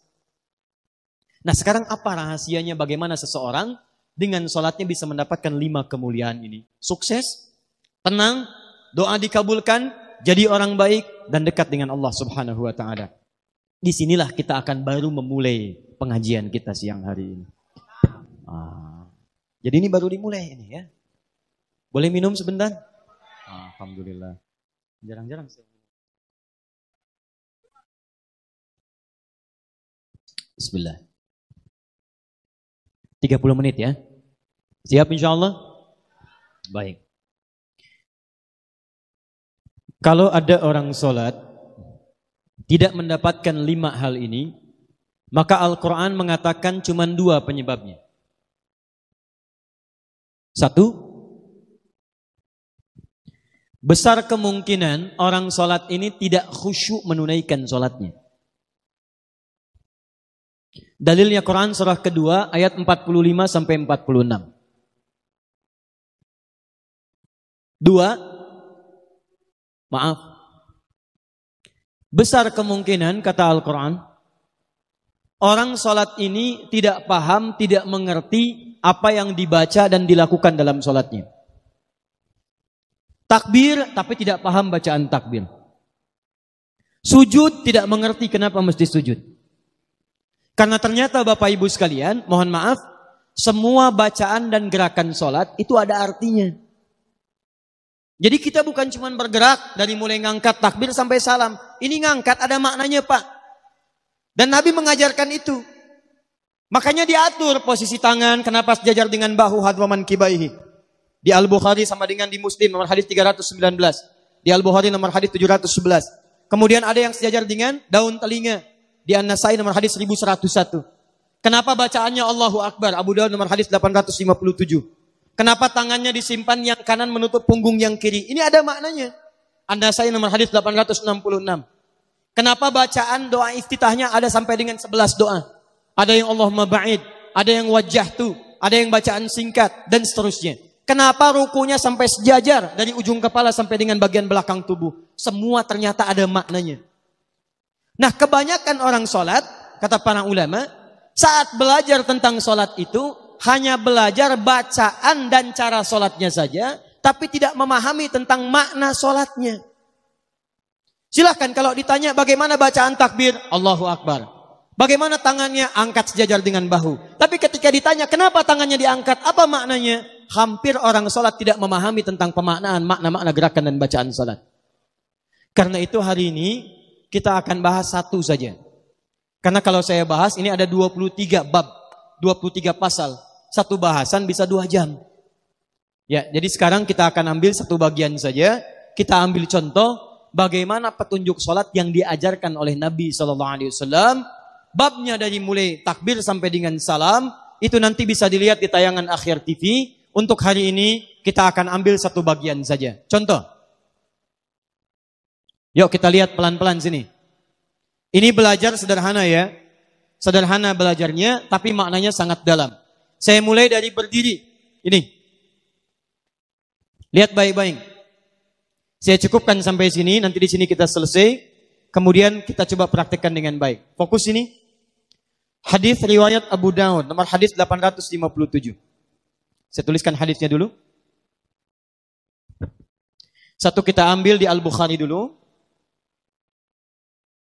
Ini juga ada di hadis Muslim. Bacaannya ada di hadis Abu Daud.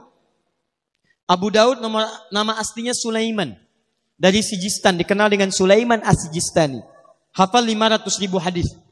500.000 hadis itu dengan isinya, dengan sanadnya. Jadi bukan cuma matannya, isinya, tapi sanadnya, orang-orang yang meriwayatkan sampai ke Nabi. Si fulan an fulan an fulan an fulan an fulan anin Nabi sallallahu alaihi wasallam. 500.000 hadis. Kalau ditanya jawabnya cepat. Ini hadis sahih, ini dhaif, ini maudhu', ini matruk, ini munkar.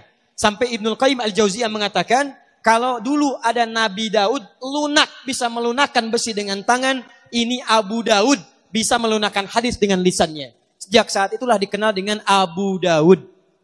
Mengarang kemudian kitab Sunan. Kitab Sunan itu kitab hadis yang disusun berdasar urutan fikih. Babut Taharah, Babus Shalah, semua kitab hadis yang disusun dengan urutan-urutan tentang cara-cara fikih, maka disebut dengan Sunan. Maka kitabnya dikenal dengan Sunan Abu Daud. Nomor hadis 857. Sahih Muslim nomor hadis 319, Al-Bukhari nomor hadis 711, 700 sampai 14-nya. Riwayatnya sahabat Abu Hurairah radhiyallahu taala anhu. Abu Hurairah nama aslinya Abdurrahman bin Sahar, aslinya lagi Abdus Syams. Asalnya penyembah bintang-bintang Majusi. Ya, Persia. Masuk Kristen, makin bingung. Kemudian masuk Islam, mendengar ada Nabi di Madinah, masuk Islam pada tahun ke-7 Hijrah, ganti nama jadi Abdurrahman. Abdurrahman ini senang mengamalkan setiap yang disampaikan Nabi. Kata Nabi sholat, sekarang sholat. Kata Nabi berlaku lembut, sekarang berlaku lembut. Kata Nabi, jaga binatang, jaga tumbuhan. Jangan rusak, jangan sakiti. Maka dipraktikkan. Pulang dari pengajian Nabi bertemu dengan seekor anak kucing kecil. Anak kucing bahasa Arabnya ada 2. Kalau anak kucing itu, anak kucing dari kucing jinak, kucing rumahan. Maka bahasa Arabnya disebut dengan kittun, kucing rumah, kittun. Diserap ke bahasa Inggris oleh orang Inggris jadi kitty. Kitty. Kitty itu bahasa Arab, kittun, kitty. Kucing rumah. Maka sekarang berubah jadi bantal, jadi spray, dikenal dengan Hello Kitty. Nah itu banyak Pak bahasa Inggris dari bahasa Arab. Sugar, gula, dari bahasa Inggris. Dari bahasa Arab, sukar. Sukar, gula. Apalagi bahasa Indonesia, ya, bahasa Sunda itu banyak diserap dari bahasa Arab. Beteng, batnun. Ya, dari bahasa Arab, punduk, ya. Ada hadis palsu, riwayat orang Sunda, mungkin orang Menes ini, dengan orang Jawa. Bergabung dua-duanya untuk menunjukkan begitu gampangnya bikin hadis palsu. Ya, afdalu dahri bi faisil laili, kucifa wa qulifa wa ubina hatta karusa udanguhu. Fa idza bukhila faduriba funuquhu hatta utiha. Rawahu Syaikhan. Diriwayatkan oleh 2 orang syekh, 2 orang sepuh. Afdalu dahri, dahar yang paling afdal, bi faisil laili dengan pais lele. Kucifa kasih kecap sedikit, wa qulifa tambahkan kerupuk. Hatta karusa udanguhu sehingga terasa udangnya. Fa idza bukhila apabila kebehelan, kasalak. Faduriba unukuhu, pukul punduknya salah samarat 3 kali. Hatta utiha sampai utah. Rawahu Syaikhan, diriwayatkan oleh 2 orang sepuh. Tuh, orang Sunda. Hadis palsu. Nah ini. Nah, itu kucing jinak. Kalau kucingnya kucing liar, maka orang Arab menyebutnya dengan hurratun, hurrah. Haknya H besar. Hurratun, kucing liar. Anaknya disebut dengan Hurairah. Anak kucing liar. Satu kali pulang dari pengajian Nabi, menemukan seekor anak kucing liar. Kehilangan induknya, dicari-cari. Meong, meong, meong, meong, meong, meong. Tidak ada induknya. Dipraktekkan hadis Nabi. Diambil anak kucingnya, dirawat oleh beliau. Malam diberikan selimut supaya tidak kedinginan. Lapar disuapi. Kemana-mana dibawa, dimasukkan jubahnya. Satu ketika jalan berpapasan dengan Nabi, keluar anak kucingnya. Begitu keluar kata Nabi, anta Abu Hurairah. Kamu bapaknya anak kucing kecil. Tidak ada yang paling sayang pada anak kucing. Makan bawa anak kucing. Mau tidur dengan anak kucing. Ke pengajian bawa anak kucing. Tidak ada yang paling sayang pada anak kucing seperti bapak sayang pada anaknya kecuali kamu. Bapak bahasa Arabnya Abu, anak kucing liar Hurairah, maka dikenalah dengan Abu Hurairah. Ada bapak ke sawah bawa anak kucing, ke kebun bawa anak kucing, ibu arisan bawa anak kucing. Masya Allah. Maka sekarang tidak ada lagi Abu Hurairah. Tapi Ummu Hurairah belum ada, Bu. Ya. Kalau berminat silahkan. Abu Hurairah masuk Islam 7 Hijriah. 7 tahun Nabi di Madinah. Bagus keislamannya dan hidupnya diwakafkan untuk belajar kepada Nabi SAW dan mengamalkan isi hadis Nabi. Wafat Nabi 3 tahun setelah itu sudah hafal 7.000 hadis dalam 3 tahun. Di antara hadis yang dihafalkan, ini yang diriwayatkan pada kita tentang cara memulai sholat, seperti apa berdiri dalam sholat. Hadis ini diriwayatkan oleh sahabat Abu Hurairah, mengisahkan tentang seorang sahabat bernama Khalad bin Rafi Az-Zuraiqi. Khalad bin Rafi Az-Zuraiqi. Kisahnya disebutkan juga di kitab Subulus Salam, di kitab salat, kalau sama cetakan dengan saya, di jilid yang kedua, di halaman 39, paling kanan di paragraf yang kedua. Baik, perhatikan baik-baik, fokus. Qala, beliau menyampaikan, haddatsana, ja'a rajulun ila Nabi sallallahu alaihi wasallam. Datang seorang lelaki pada Nabi sallallahu alaihi wasallam, wa huwa Khalad bin Rafi Az-Zuraiqi. Namanya Khalad bin Rafi Az-Zuraiqi. Fadakhala ila al-Masjid Nabawi, maka dia masuk ke Masjid Nabi. Fa shalla bi jambin Nabi sallallahu alaihi wasallam. Maka kemudian dia salat di samping Nabi sallallahu alaihi wasallam. Jadi dia masuk ke Masjid Nabi, sekarang Masjid Nabawi. Misal Nabi sedang salat di sisi ini, dia salat di pinggir Nabi sallallahu alaihi wasallam. Falamma sallama yaminan wa shamala, tatkala selesai salam ke kanan dan ke kiri, thumma atan Nabiyya sallallahu alaihi wasallam, dia mendatangi Nabi sallallahu alaihi wasallam, datang kepada Nabi. Assalamualaikum ya ayyuhan Nabi. Assalamualaikum warahmatullahi wabarakatuh, kata orang ini. Kata Nabi, wa alaikassalam warahmatullahi wabarakatuh. Irji' salli fa innaka lam tusalli. Waalaikumsalam, kata Nabi. Cuman balik lagi salat, kamu belum salat. Padahal sudah selesai salam. Fa'ada salatahu 3 marat. Maka dia mengulang salatnya sampai 3 kali. Salat lagi. Faqala lahu Nabi sallallahu alaihi wasallam mithla makana. Tapi Nabi tetap mengulang kalimatnya, kamu balik lagi salat, kamu belum salat. Kata orang ini, ya Rasulullah, ma uhsinu ghairah. Ya Rasulullah, saya tidak tahu lagi seperti apa saya mesti salat. Yang saya tahu seperti ini salatnya. Alimni, tolong ajarkan saya. Bapak Ibu bayangkan, sahabat Nabi tinggal di masa Nabi, sholat di masjid Nabi, di dekat Nabi. Begitu selesai sholat, kata Nabi, kamu belum sholat karena sholat kamu belum benar. Kemudian dia minta pada Nabi, ya Allah, saya merasa belum benar, tolong ajarkan pada saya. Masih mau belajar, sahabat Nabi mau belajar. Ini ada orang, tapi bukan di Rengat, bukan di Menes. Bukan sahabat Nabi, jauh dari Nabi, sholat tidak di masjid Nabi, merasa sholatnya sudah benar. Ada majlis taklim, ustadznya datang sendiri. Masya Allah, bawa kamera sendiri, nulis sendiri, ngapus sendiri, bawa mushaf sendiri, sudah datang sendiri, masih belum mau belajar juga. Maka dengan cara apa lagi mesti diajarkan? Tapi pelajaran yang paling pentingnya, setelah kemudian, awas hati-hati, ada sahabat Nabi, sholatnya belum benar, oleh Nabi dikatakan kamu belum sholat. Kamu belum sholat. Jadi kalau ada kita sekarang bukan sahabat Nabi, setelah sholat merasa benar sholatnya, maka mesti ada yang dilihat. Kalau sholat itu tidak menghasilkan 5 keutamaan tadi. Yuk kita lihat. Alimni, tolong ajarkan saya. Kata Nabi, lihat baik-baik. 1. Idza qumta ilas sholat. Kalau kamu ingin berdiri menyempurnakan sholat.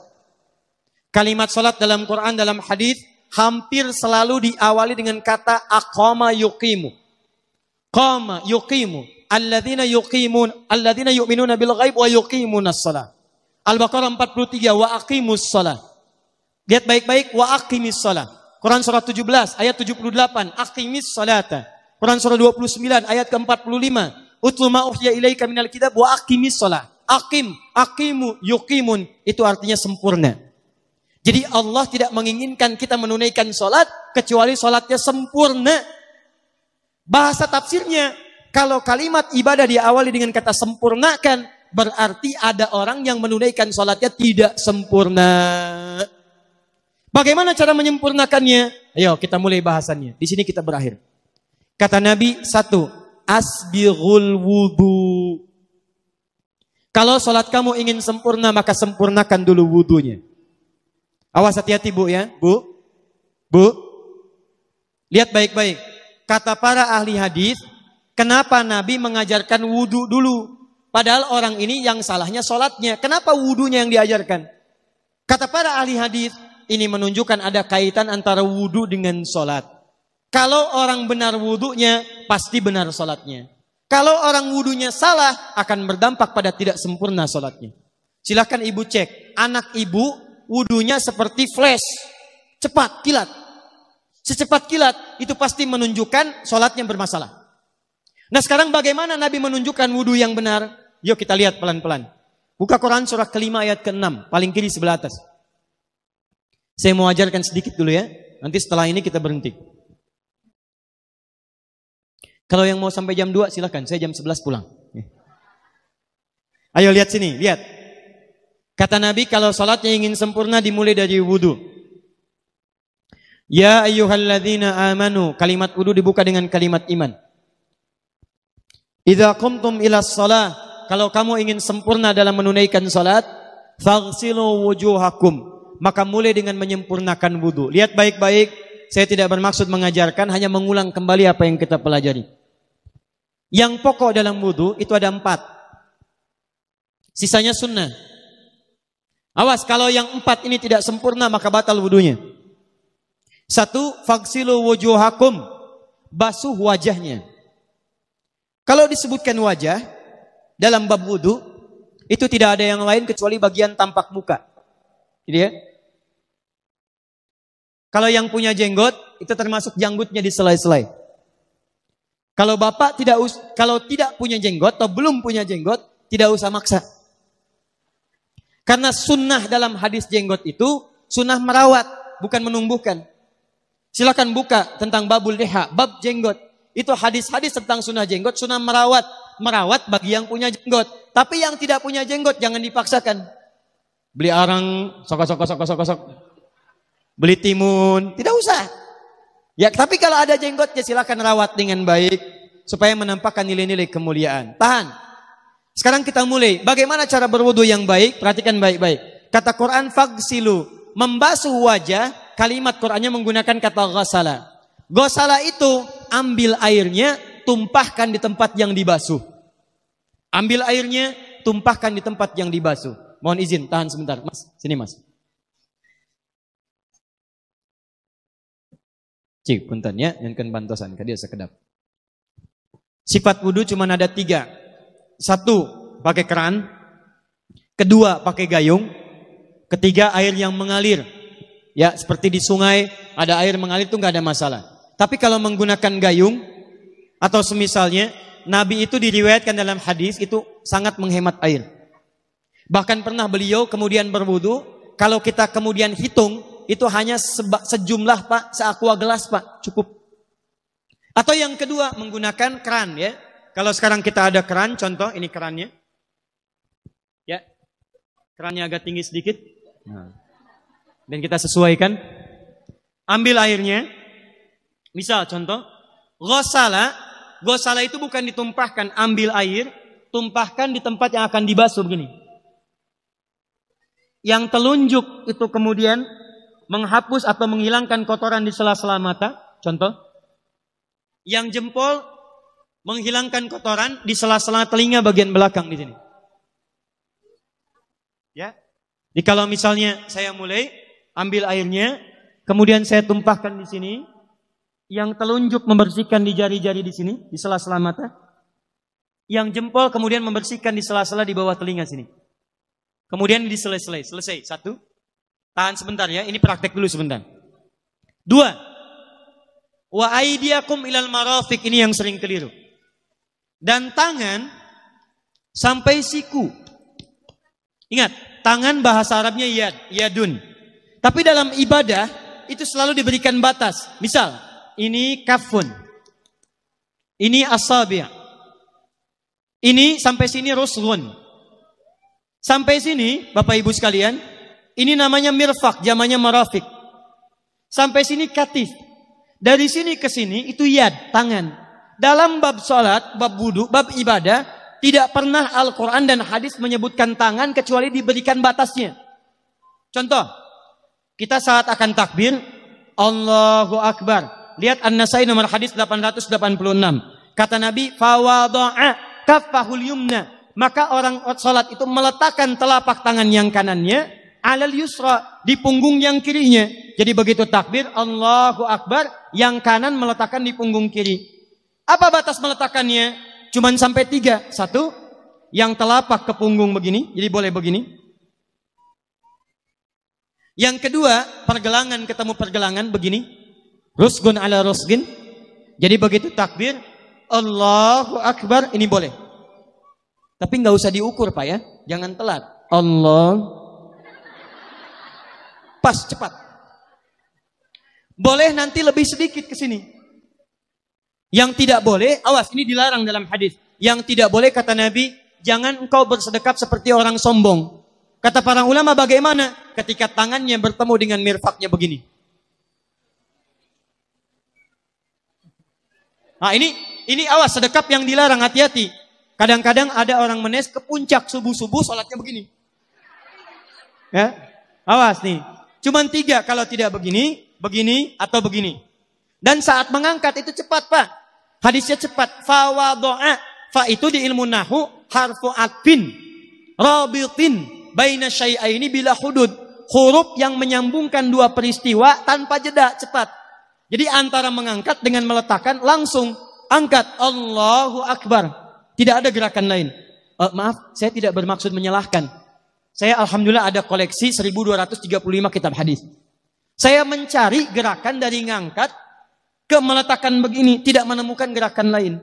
Karena itu jangankan hadis-hadis yang sahih, di kitab hadis palsu pun pemalsu hadis tidak tertarik memasukkan hadis ini. Saking jelas, jadi saat mengangkat langsung begini. Kenapa saya penting terangkan? Karena ada sebagian saudara-saudara kita merasa tidak enak, Ustadz, kalau saya takbir masa kiri duluan, sedangkan kiri kurang bagus, yang bagus kanan. Saya mah pengennya begini aja lah. Begitu takbir kanan duluan baru tutup dengan kiri. Jadi begitu diangkat Allah, kanan masuk, kiri begini tutup. Kadang-kadang kaki naik dikit. Nah itu maaf, saya tidak bermaksud menyalahkan, tapi saya belum menemukan hadisnya. Dan pemalsu hadis pun tidak tertarik memalsukan hadis ini karena saking jelasnya angkat tutup. Jelas ya? Nah, sekarang lihat sini. Dalam bab wudu, bahasa Qur'annya mengatakan wa aidiakum ilal marafiq, dari tangan sampai siku. Ila dalam ilmu nahu harful ghayah, huruf yang menunjuk pada tujuan, batas dari ke. Ana minal an sa'adhab min Menes ila Bekasi. Saya setelah ini akan pergi dari Menes ke Bekasi. Jadi saya berangkat dari mana? Menes. Tujuannya kemana? Bekasi. Tujuan dalam bahasa Arab menggunakan ila, harfu ghayah. Dari Menes ke Bekasi. Menes ila Bekasi. Dalam wudu, lihat. Aidiakum ilal marafiq, ila sampai siku. Bukan dari siku ke tangan. Jadi saat kita mengambil air wudu, ambil airnya, tumpahkan dari sini, ilal marafiq sampai ke siku ke sini. Balikan lagi ke depan. Jadi bukan kerannya dibeginikan, sikunya dibeginikan, takut, bukan. Jadi bukan siku diteruskan ke bawah. Yang tepat itu ambil airnya, kemudian basuh dari sini sampai dengan ke sikunya. Hati-hati, ini ada maknanya. Dan jika benar di hadis Muslim, jika orang wudunya benar seperti ini, maka bersamaan dengan jatuhnya air wudu itu, jatuh pula dosa-dosa dan kotoran yang melekat pada anggota tubuhnya. Tidak cukup dengan amin, nanti kita lihat dulu. Teruskan, saya baru caranya dulu nih. Awas. 3. Wamsahu biru'usikum. Wamsahu, lihat. Untuk wajah pakai gosala, basuh. Tangan gosala, basuh. Tapi ketika berpindah pada yang ketiga, wamsahu, berubah jadi masaha. Tahan sebentar ya. Cik calik kelecep, calik. Duduk sini aja. Ini. Lihat sini. Ya, pilih. Duduk di sini atau ngapus. Ah, sudahlah. Datang sendiri, nulis sendiri, ngapus sendiri, luar biasa. Cuman di Menes ini. Ini awas, ini penting ini Bu ya, penting. Saking pentingnya susah dihapusnya tuh. Dah sini aja. Masaha. Masaha. Sudah. Masaha artinya mengusap. Kalau yang tadi membasuh, kalau masaha mengusap. Jadi yang ketiga ini tidak usah dibasuh. Jangan tumpahkan air di tempatnya. Tumpahkan airnya, kemudian usap tempatnya. Pertama, wamsahu biru'usikum. Masya Allah. Kata Allah, bagian ketiga, usap kepalanya. Awas, hati-hati. Tangan selesai pindah. Pindah kemana? Bukan ke rambut, tapi kepala. Kepala. Jadi dalam bab wudu yang diusap bukan rambutnya, kepalanya. Itulah keadilan Allah. Kalau yang diusap kepalanya, semua manusia yang hidup pasti punya kepala. Tapi kalau yang diusap rambutnya ada ketidakadilan karena tidak semua orang punya kepala, punya rambut. Tuh. Nah sekarang lihat sini. Ketika kita diminta mengusap kepala, bahasanya masaha. Masaha itu begini. Ini saya punten. Bismillah. Ini ya. Ambil airnya, tumpahkan, baru kemudian diusapkan ke kepalanya. Paham ya? Kalau yang gosala, ambil, tumpahkan di tempat yang akan dibasuh. Tapi kalau masaha, hati-hati. Ambil airnya, tumpahkan, baru diusap. Jadi bukan diambil air, tumpahkan di kepala begini. Paham? Nah, tahan sebentar. Dan ini menggunakan huruf ba. Masya Allah. Ba. Lihat, wajah tidak pakai ba. Tangan tidak pakai ba. Tapi khusus untuk kepala pakai ba. Wamsahu bi. Huruf ba dalam ilmu nahu. Coba dibuka yang suka ngaji. Buka kitab Bughnil Labib an Kutubil A'arib halaman 29 sampai dengan 59. Di situ ada penjelasan karya Ibnu Hisham Al-Ansari. Ibnu Hisham Al-Ansari. Itu ada penjelasan tentang makna huruf ba. Huruf ba itu punya 14 arti dalam bahasa Arab. Ada ilsaq, ada istighraq, ada muhabah, ada ba li tab'id. Ba li tab'id dibagi dua. Tab'id ma'al hudud wa tab'id bila hudud. Ini informasi saja, Pak. Bahasa Arab itu luar biasa. Ada mahasiswa kita orang Indonesia belajar di Kairo di Mesir di Al-Azhar. Ngambil S3. Bahasannya nulis disertasi, bahasanya tentang makna huruf ba di ayat wudu. Wamsahu biru'usikum. Dibahas, hanya membahas huruf ba, Pak, satu huruf itu dapat doktor, dapat S3. Ayo silahkan yang belum S3. Ada huruf ta, ada huruf fa, ada huruf jim sampai huruf ya, masih banyak tuh. Nah yang ba ini, ba, kenapa pakai ba? Kata para ulama dari huruf ba yang 14 ini, ada 3 makna yang diterapkan dalam ayat wudu. Satu istighraq. Istighraq itu membasuh keseluruhan. Jadi kalau kita ingin wudu, ambil airnya tumpahkan, basuh keseluruhan dari depan sampai ke belakang begini. Balikan lagi. Yang kedua, at-tab'id ma'at tahdid. Sebagian tapi dengan batas. Kata Imam Asy-Syafi'i, di mana batasnya ubun-ubun? Diboleh kalau kita mau wudu, misalnya ibu tidak bisa membasuh keseluruhan, sedang pakai kerudung misalnya, jilbab nggak bisa dibuka, tempat wudunya terbuka, Anda tinggal ambil air wudu, kemudian tumpahkan sedikit, boleh diusapkan bagian kepala sampai ubun-ubun, sah wudunya. 3, at-tab'id min duni tahdid. Sepanjang disebut bagian kepala, masuk kepala nggak ada batas. Ini kepala bukan? Ini kepala? Ini kepala? Nah, jadi kalau Anda berwudu mengusap bagian kepala, itu sudah sah walaupun bagian tertentu diusap di kepalanya. Kapan ini dipraktikkan? Kata Imam Malik, kata Imam Abu Hanifah, ini dipraktikkan kalau seorang memiliki satu sakit di kepalanya yang tidak memungkinkan dibasuh keseluruhan. Misal, mohon maaf, ya ada orang misalnya, mohon maaf ya, tiba-tiba sedang jalan di kebun, tuh jatuh duren. Anak duren ya, jangan durennya yang besar. Tiba-tiba nimpa misalnya. Duren teh bahasa rangatnya kadu, Bu, ya. Kadupak, kaduhung, ya, dan seterusnya. Kadu. Nah, nimpa kepalanya, bocor misalnya. Kemudian dalam bocor itu diperban. Kata dokter tidak boleh kena air. Saat bagian kepala yang tidak boleh kena air itu bukan berarti wudunya kemudian bisa batal atau boleh tayamum karena tidak bisa mengusap kepala. Kata para ulama, boleh dia mengusap bagian kepala yang lain yang tidak terluka.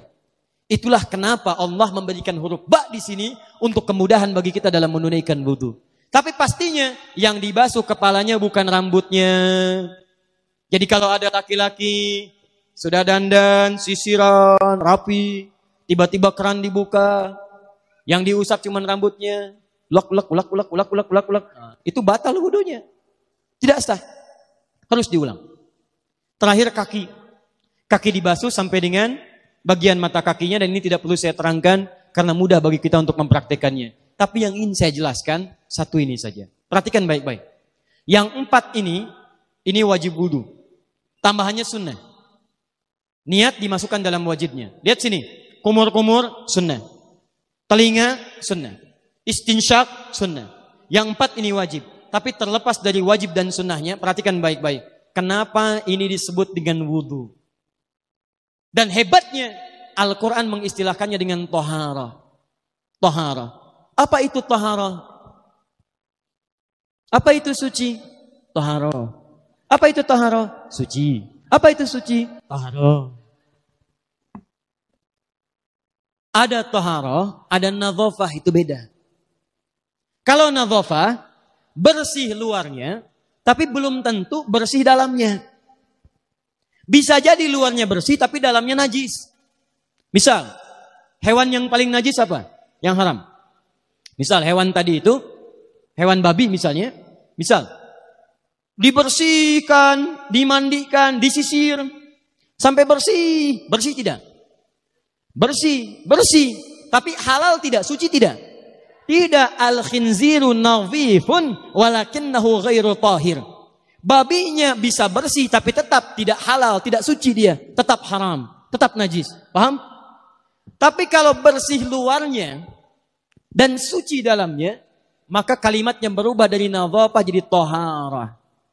Tohara. Orangnya disebut dengan tahir. Kalau rajin dikerjakan disebut dengan mutatahhir. Wudu dalam Quran disebut dengan tohara. Seakan-akan memberikan pesan, maaf, orang yang wudu itu bukan hanya bersih fisik luarnya saja. Jadi kalau orang wudunya bersih, bukan cuma wajahnya yang bersih. Kalau wudunya benar, bukan kotoran di tangan saja yang hilang. Tapi mohon maaf, fisik dalamnya itu ikut suci. Fungsi tangannya jadi bersih, fungsi wajahnya jadi bagus, fungsi lisannya jadi bagus.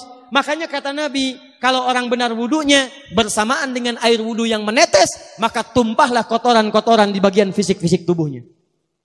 Jadi kalau kita benar wudunya kumur-kumur, kukumur, masukkan, keluarkan, bersamaan dengan keluarnya air itu, maka kotoran-kotoran di lisan pun ikut keluar.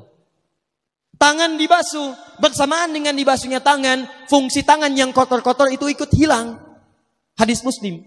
Makanya orang yang setelah selesai wudu dia berdoa, apa wudunya? Apa doa wudunya? Asyhadu an la ilaha wa asyhadu anna Muhammadan Allahumma minat waj'alni minal, lihat sini, minal mutatahhirin, minat tawabin. Lihat. Bapak Ibu kan baru wudu, tapi kenapa doanya selesai taubat? Allahumma ja'alni minat tawabin. Ya Allah, jadikan saya termasuk orang taubat. Kita kan baru wudu, kenapa doanya baru selesai taubat? Sedangkan taubat itu mengakui kesalahan, menyesali kesalahan, dan berjanji meninggalkan yang salah, mengganti dengan yang baik-baik. Makanya kalau orang wudunya benar itu, begitu dia kumur-kumur, dia ingat kesalahan apa yang dikerjakan oleh lisan ini. Jadi begitu kemudian ditumpahkan airnya, hilang kotorannya. Maaf, yang suka mencela wudu, selesai wudu tidak akan mencela lagi karena tobat dari celaan. Makanya kalau wudu Anda benar, coba ingat-ingat, siapa korban dari lisan Anda yang tajam itu? Apakah ibu Anda yang pernah menangis karena lisan Anda? Apakah ayah Anda yang kecewa karena kalimat-kalimat Anda? Apakah tetangga Anda yang menjauhi Anda karena kata-kata kotor Anda? Kalau tiap hari Anda wudu, tapi kemudian lisan Anda masih kotor juga, ada yang salah, Anda cuma menghabiskan air untuk menghilangkan kotoran di lisan. Itu tanda pertama. Tangan basuh. Makanya orang yang wudunya benar, tangannya tidak akan berbuat yang kotor lagi sampai ke ujung kakinya. Karena itulah ibadah ini disebut dengan wudu, seakar dengan kata dau. Kata para ulama, mereka sebagian mengatakan dau artinya cahaya, dau artinya sinar, dau artinya al-husnu, baik budi pekerti. Kalau orang benar wudunya, bertambah sinar di tangannya, sinar di wajahnya, sinar di lisannya. Apa sinar itu? Di dunia sinar-sinar amaliyah kebaikan, sifat-sifat baik, di akhirat pancaran-pancaran kemuliaan. Satud'a ummati yaumal qiyamati ghurral muhajjalin. Akan dipanggil umatku di hari kiamat dengan banyak cahaya melekat di tubuhnya. Tangannya ada cahaya, matanya ada cahaya, wajahnya bercahaya, kakinya bercahaya. Cahaya apa itu? Kata Nabi, min atharil wudu, dari bekas wudunya. Jadi kalau kita benar wudunya, itu kita jadi orang baik. Ada cahaya kebaikan dalam diri kita. Itu yang disebut dengan tawabin. Makanya kalau Bapak Ibu tiap hari wudu, Allahumma ja'alni minat tawabin. Tapi mulut tidak tobat, tangan tidak tobat, kaki tidak tobat, ada yang salah dengan wudunya. Waj'alni minal mutatahhirin, jadikan saya orang bersih dan suci. Jadi kalau selesai wudu, pakaian bersih, wajah bersih, tangan bersih. Ini pakaian bersih, pakai jas, pakai dasi, tapi tangan tidak bersih, korupsi juga, mencuri juga, menipu juga, ada yang salah dalam wudunya. Kalau kita bisa mengerjakan wudu ini dengan baik, maka naik status kita. Disebut sebagai, langsung oleh Al-Quran, disebut hamba yang dicintai oleh Allah Subhanahu wa ta'ala. Di Quran surah kedua Al-Baqarah ayat 222. Saya tutup. Lihat ayatnya. Di ujung ayatnya. Innallaha yuhibbut tawwabina wa yuhibbul mutatahhirin. Sungguh Allah akan sangat mencintai orang-orang yang taubat dan orang-orang yang terbiasa untuk bersuci. Kita selesai wudu mengatakan, Allahumma ja'alni minat tawabin waj'alni minal mutatahhirin. Dijawab oleh Allah, innallaha yuhibbut tawabin wa yuhibbul mutatahhirin. Karena itulah orang yang rajin wudu adalah orang-orang yang dicintai oleh Allah Subhanahu wa ta'ala. Jadi kalau Bapak Ibu, maaf ya, sekarang cek. Kalau batal wudu, pengen wudu lagi. Tidak hanya saat sholat. Sekarang batal wudu, ingin wudu. Batal wudu, ingin wudu. Itu tandanya Bapak Ibu sedang mendapatkan cinta dari Allah Subhanahu wa ta'ala. Tapi hakikat cintanya bukan pada wudunya, tapi berubahlah orang itu menjadi baik dan dekat dengan Allah Subhanahu wa ta'ala. Nah, ini hanya sekedar contoh dalam pembukaan majlis ta'lim ini, majlis ilmu di tempat ini. Jadi saya berharap pertama, mudah-mudahan majlis ilmu yang akan diresmikan ini dengan izin Allah Subhanahu wa ta'ala bukan sekedar tempat, tapi di dalamnya ada aktivitas yang bisa mengangkat iman dan kedekatan kita dengan Allah Subhanahu wa ta'ala.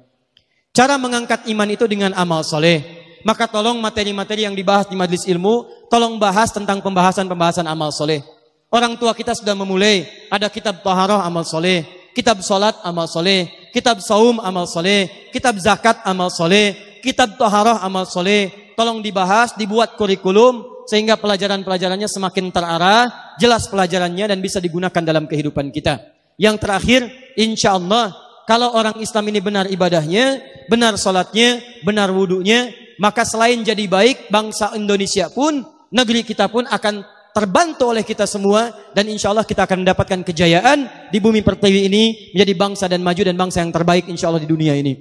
Baik Bapak Ibu sekalian, saya kira mohon maaf, saya tidak bisa sampai jam 12 atau jam 2. Ya, kalau yang mau jam 2 silahkan. Ini saya sudah 2 jam kurang lebih berada di panggung ini. Saya ingin simpulkan dulu. Pertama, saya mengucapkan terima kasih kepada keluarga semua yang ada di Menes, di Rengat ini. Mudah-mudahan dengan silaturahim kita pada pagi menuju siang ini, Allah memberikan keberkahan kepada kita semuanya insya Allah. Yang kedua, saya sampaikan saya ini sedang pulang kampung. Orang yang pulang biasanya membawa sesuatu untuk keluarga yang didatangi. Silakan, banyak orang mudik tidak akan mau mudik kalau tidak ada bekal yang dibawa pulang. Saya pernah cek kenapa Bapak tidak mudik, nggak ada bekal Pak.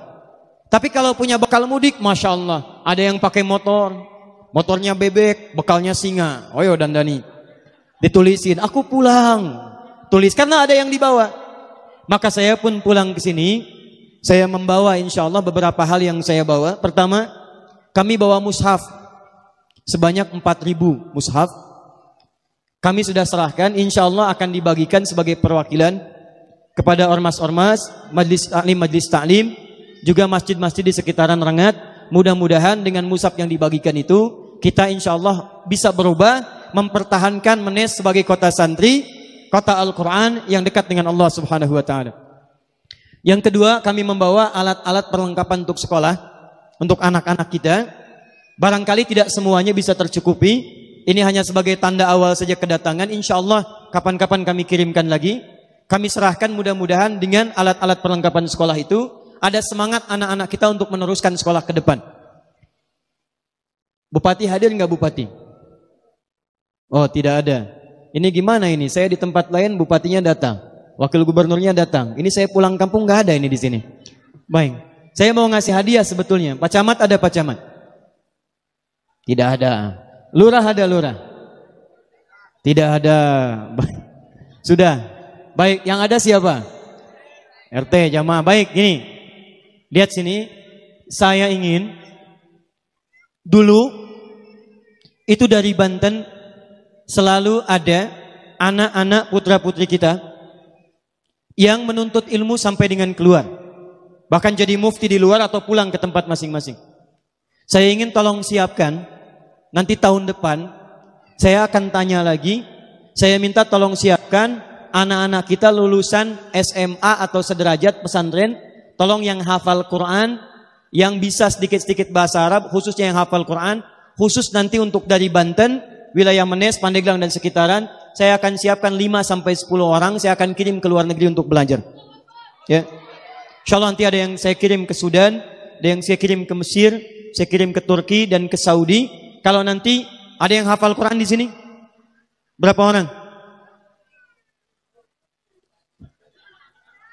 Berapa orang yang hafal Quran di sini? Berapa orang?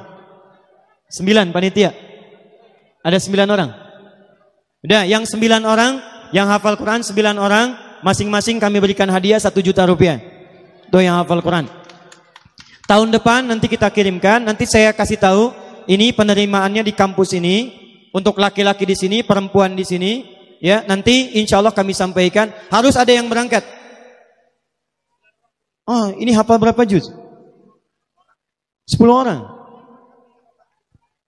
Yang 30 juz mana? 30 juz. 15 juz. 10 juz. 10 juz mana? 10 juz. 10. Yang 10 mana? 10. 1. Mana lagi? 2. Mana lagi? 3. 4. 5. Ada 5 orang. Baik. Yang 10 juz. Yang 10 juz. Sekali lagi mana? 1. 2. 3. 4, 5. Ada 5 orang. Ya. Masing-masing yang 10 juz, insyaallah 5 orang mendapatkan 5 juta rupiah. Yang 4 juz, mana 4 juz? 4 juz. Enggak ada. 3 juz. 3 juz, 1, 2. Ya. Yang 3 juz 2 juta. Ah, ya. Baik. Saya ulang ya. Yang 10 juz, tolong Pak nanti dicatat masing-masing 5 juta. Yang 3 juz masing-masing 2 juta. Yang 1 juz 1 juta. Yang 30 juz mana? 30 juz. 30. 30 juz. Saya tes dulu sini.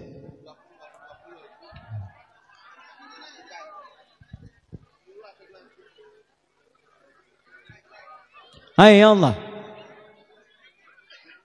Ayo yang 30 juz. Boleh minjam mic-nya Pak, pinjam mic-nya. Nah. Ustaz, tapi saya matangnya cuma separuh dong Ustaz. Apa? Tapi saya matangnya cuma separuh. Enggak apa-apa. Baik, namanya siapa? Ina Aprilia. Ah, Ira Aprilia. Ira berapa tahun usianya? 19 tahun. 19 tahun. Sudah selesai 30? Insyaallah. Insyaallah. A'udzu billahi minasy syaithanir rajim. Baik. Sudah. Inna hadzal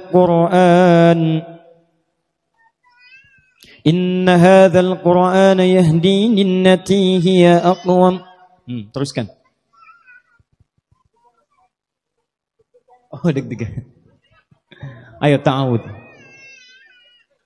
Ta'awud dulu.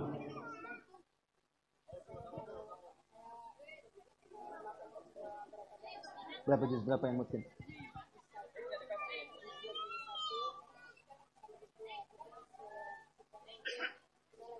Tayyib. 30 juz yang mungkin ada beberapa juz, kita take juz pertama. Ya, juz 1 ya. A'udzu billahi minasyaitonir rajim. Wa basyiril ladzina amanu wa 'amilus shalihat. أعوذ بالله من الشيطان الرجيم بسم الله الرحمن الرحيم وبشر الذين آمنوا وعملوا الصالحات أن لهم جنات تجري من تحتها الأنهار كلما رزقوا منها من ثمرة رزقا قالوا هذا الذي رزقنا من قبل وأتوا به ولهم فيها mutasyabiha. Deg-degan. Sudah, baik insyaallah. Saya yakin insyaallah hafal. Karena orang penghafal Quran bisa dilihat dari sikapnya. Ya, sikapnya sudah kelihatan dan seterusnya insyaallah. Semoga Allah muliakan. 19 juz. Sekolahnya di mana? Ira? Berdiri, boleh berdiri. Sekolah di mana? Saya lulusan dari Ponpes Aturusia Pandeglang, Banten. Oh, di Turus. Baik. Sekarang di mana kuliah? Sekarang saya masih mondok di Abuya Murtado. Oh, di Abuya Murtado. Baik. Berapa tahun mondoknya? Hampir 5 tahun. Hampir 5 tahun. Sekarang mau minta apa?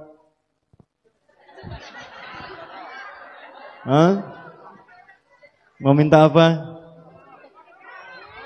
Saya pengen membanggakan orang tua saya. Gen orang tua. Bagaimana cara membahagiakannya? Cukup dengan hafalan saya. Oh, cukup dengan hafalan. Hafalan aja. Baik, kalau hafalan aja ya sudah. Baik, mana bapaknya, ibunya? Mana bapaknya? Ada bapaknya? Oh, ibunya mana ibunya? Ada ibunya? Ibunya masih ada? Masih? Ibunya ada? Masih ada? Bapaknya masih ada? Masih? Oh ya, boleh naik ke atas Pak.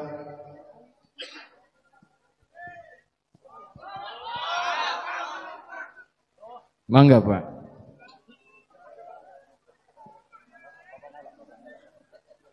Ya. Anak keberapa Pak? Anak 1, baik. Boleh dipinjamkan mic-nya ke ayahnya? Boleh dipinjamkan mic-nya ke bapak? Bapak ada berapa anak? 3 Pak. 3, baik. Yang 1 insya Allah sudah hafal Quran ya? Insya Allah. Tinggal titip dilancarkan ya? Ya. Baik. Tinggal Bapak mau. sudah pernah lihat Ka'bah? Alhamdulillah.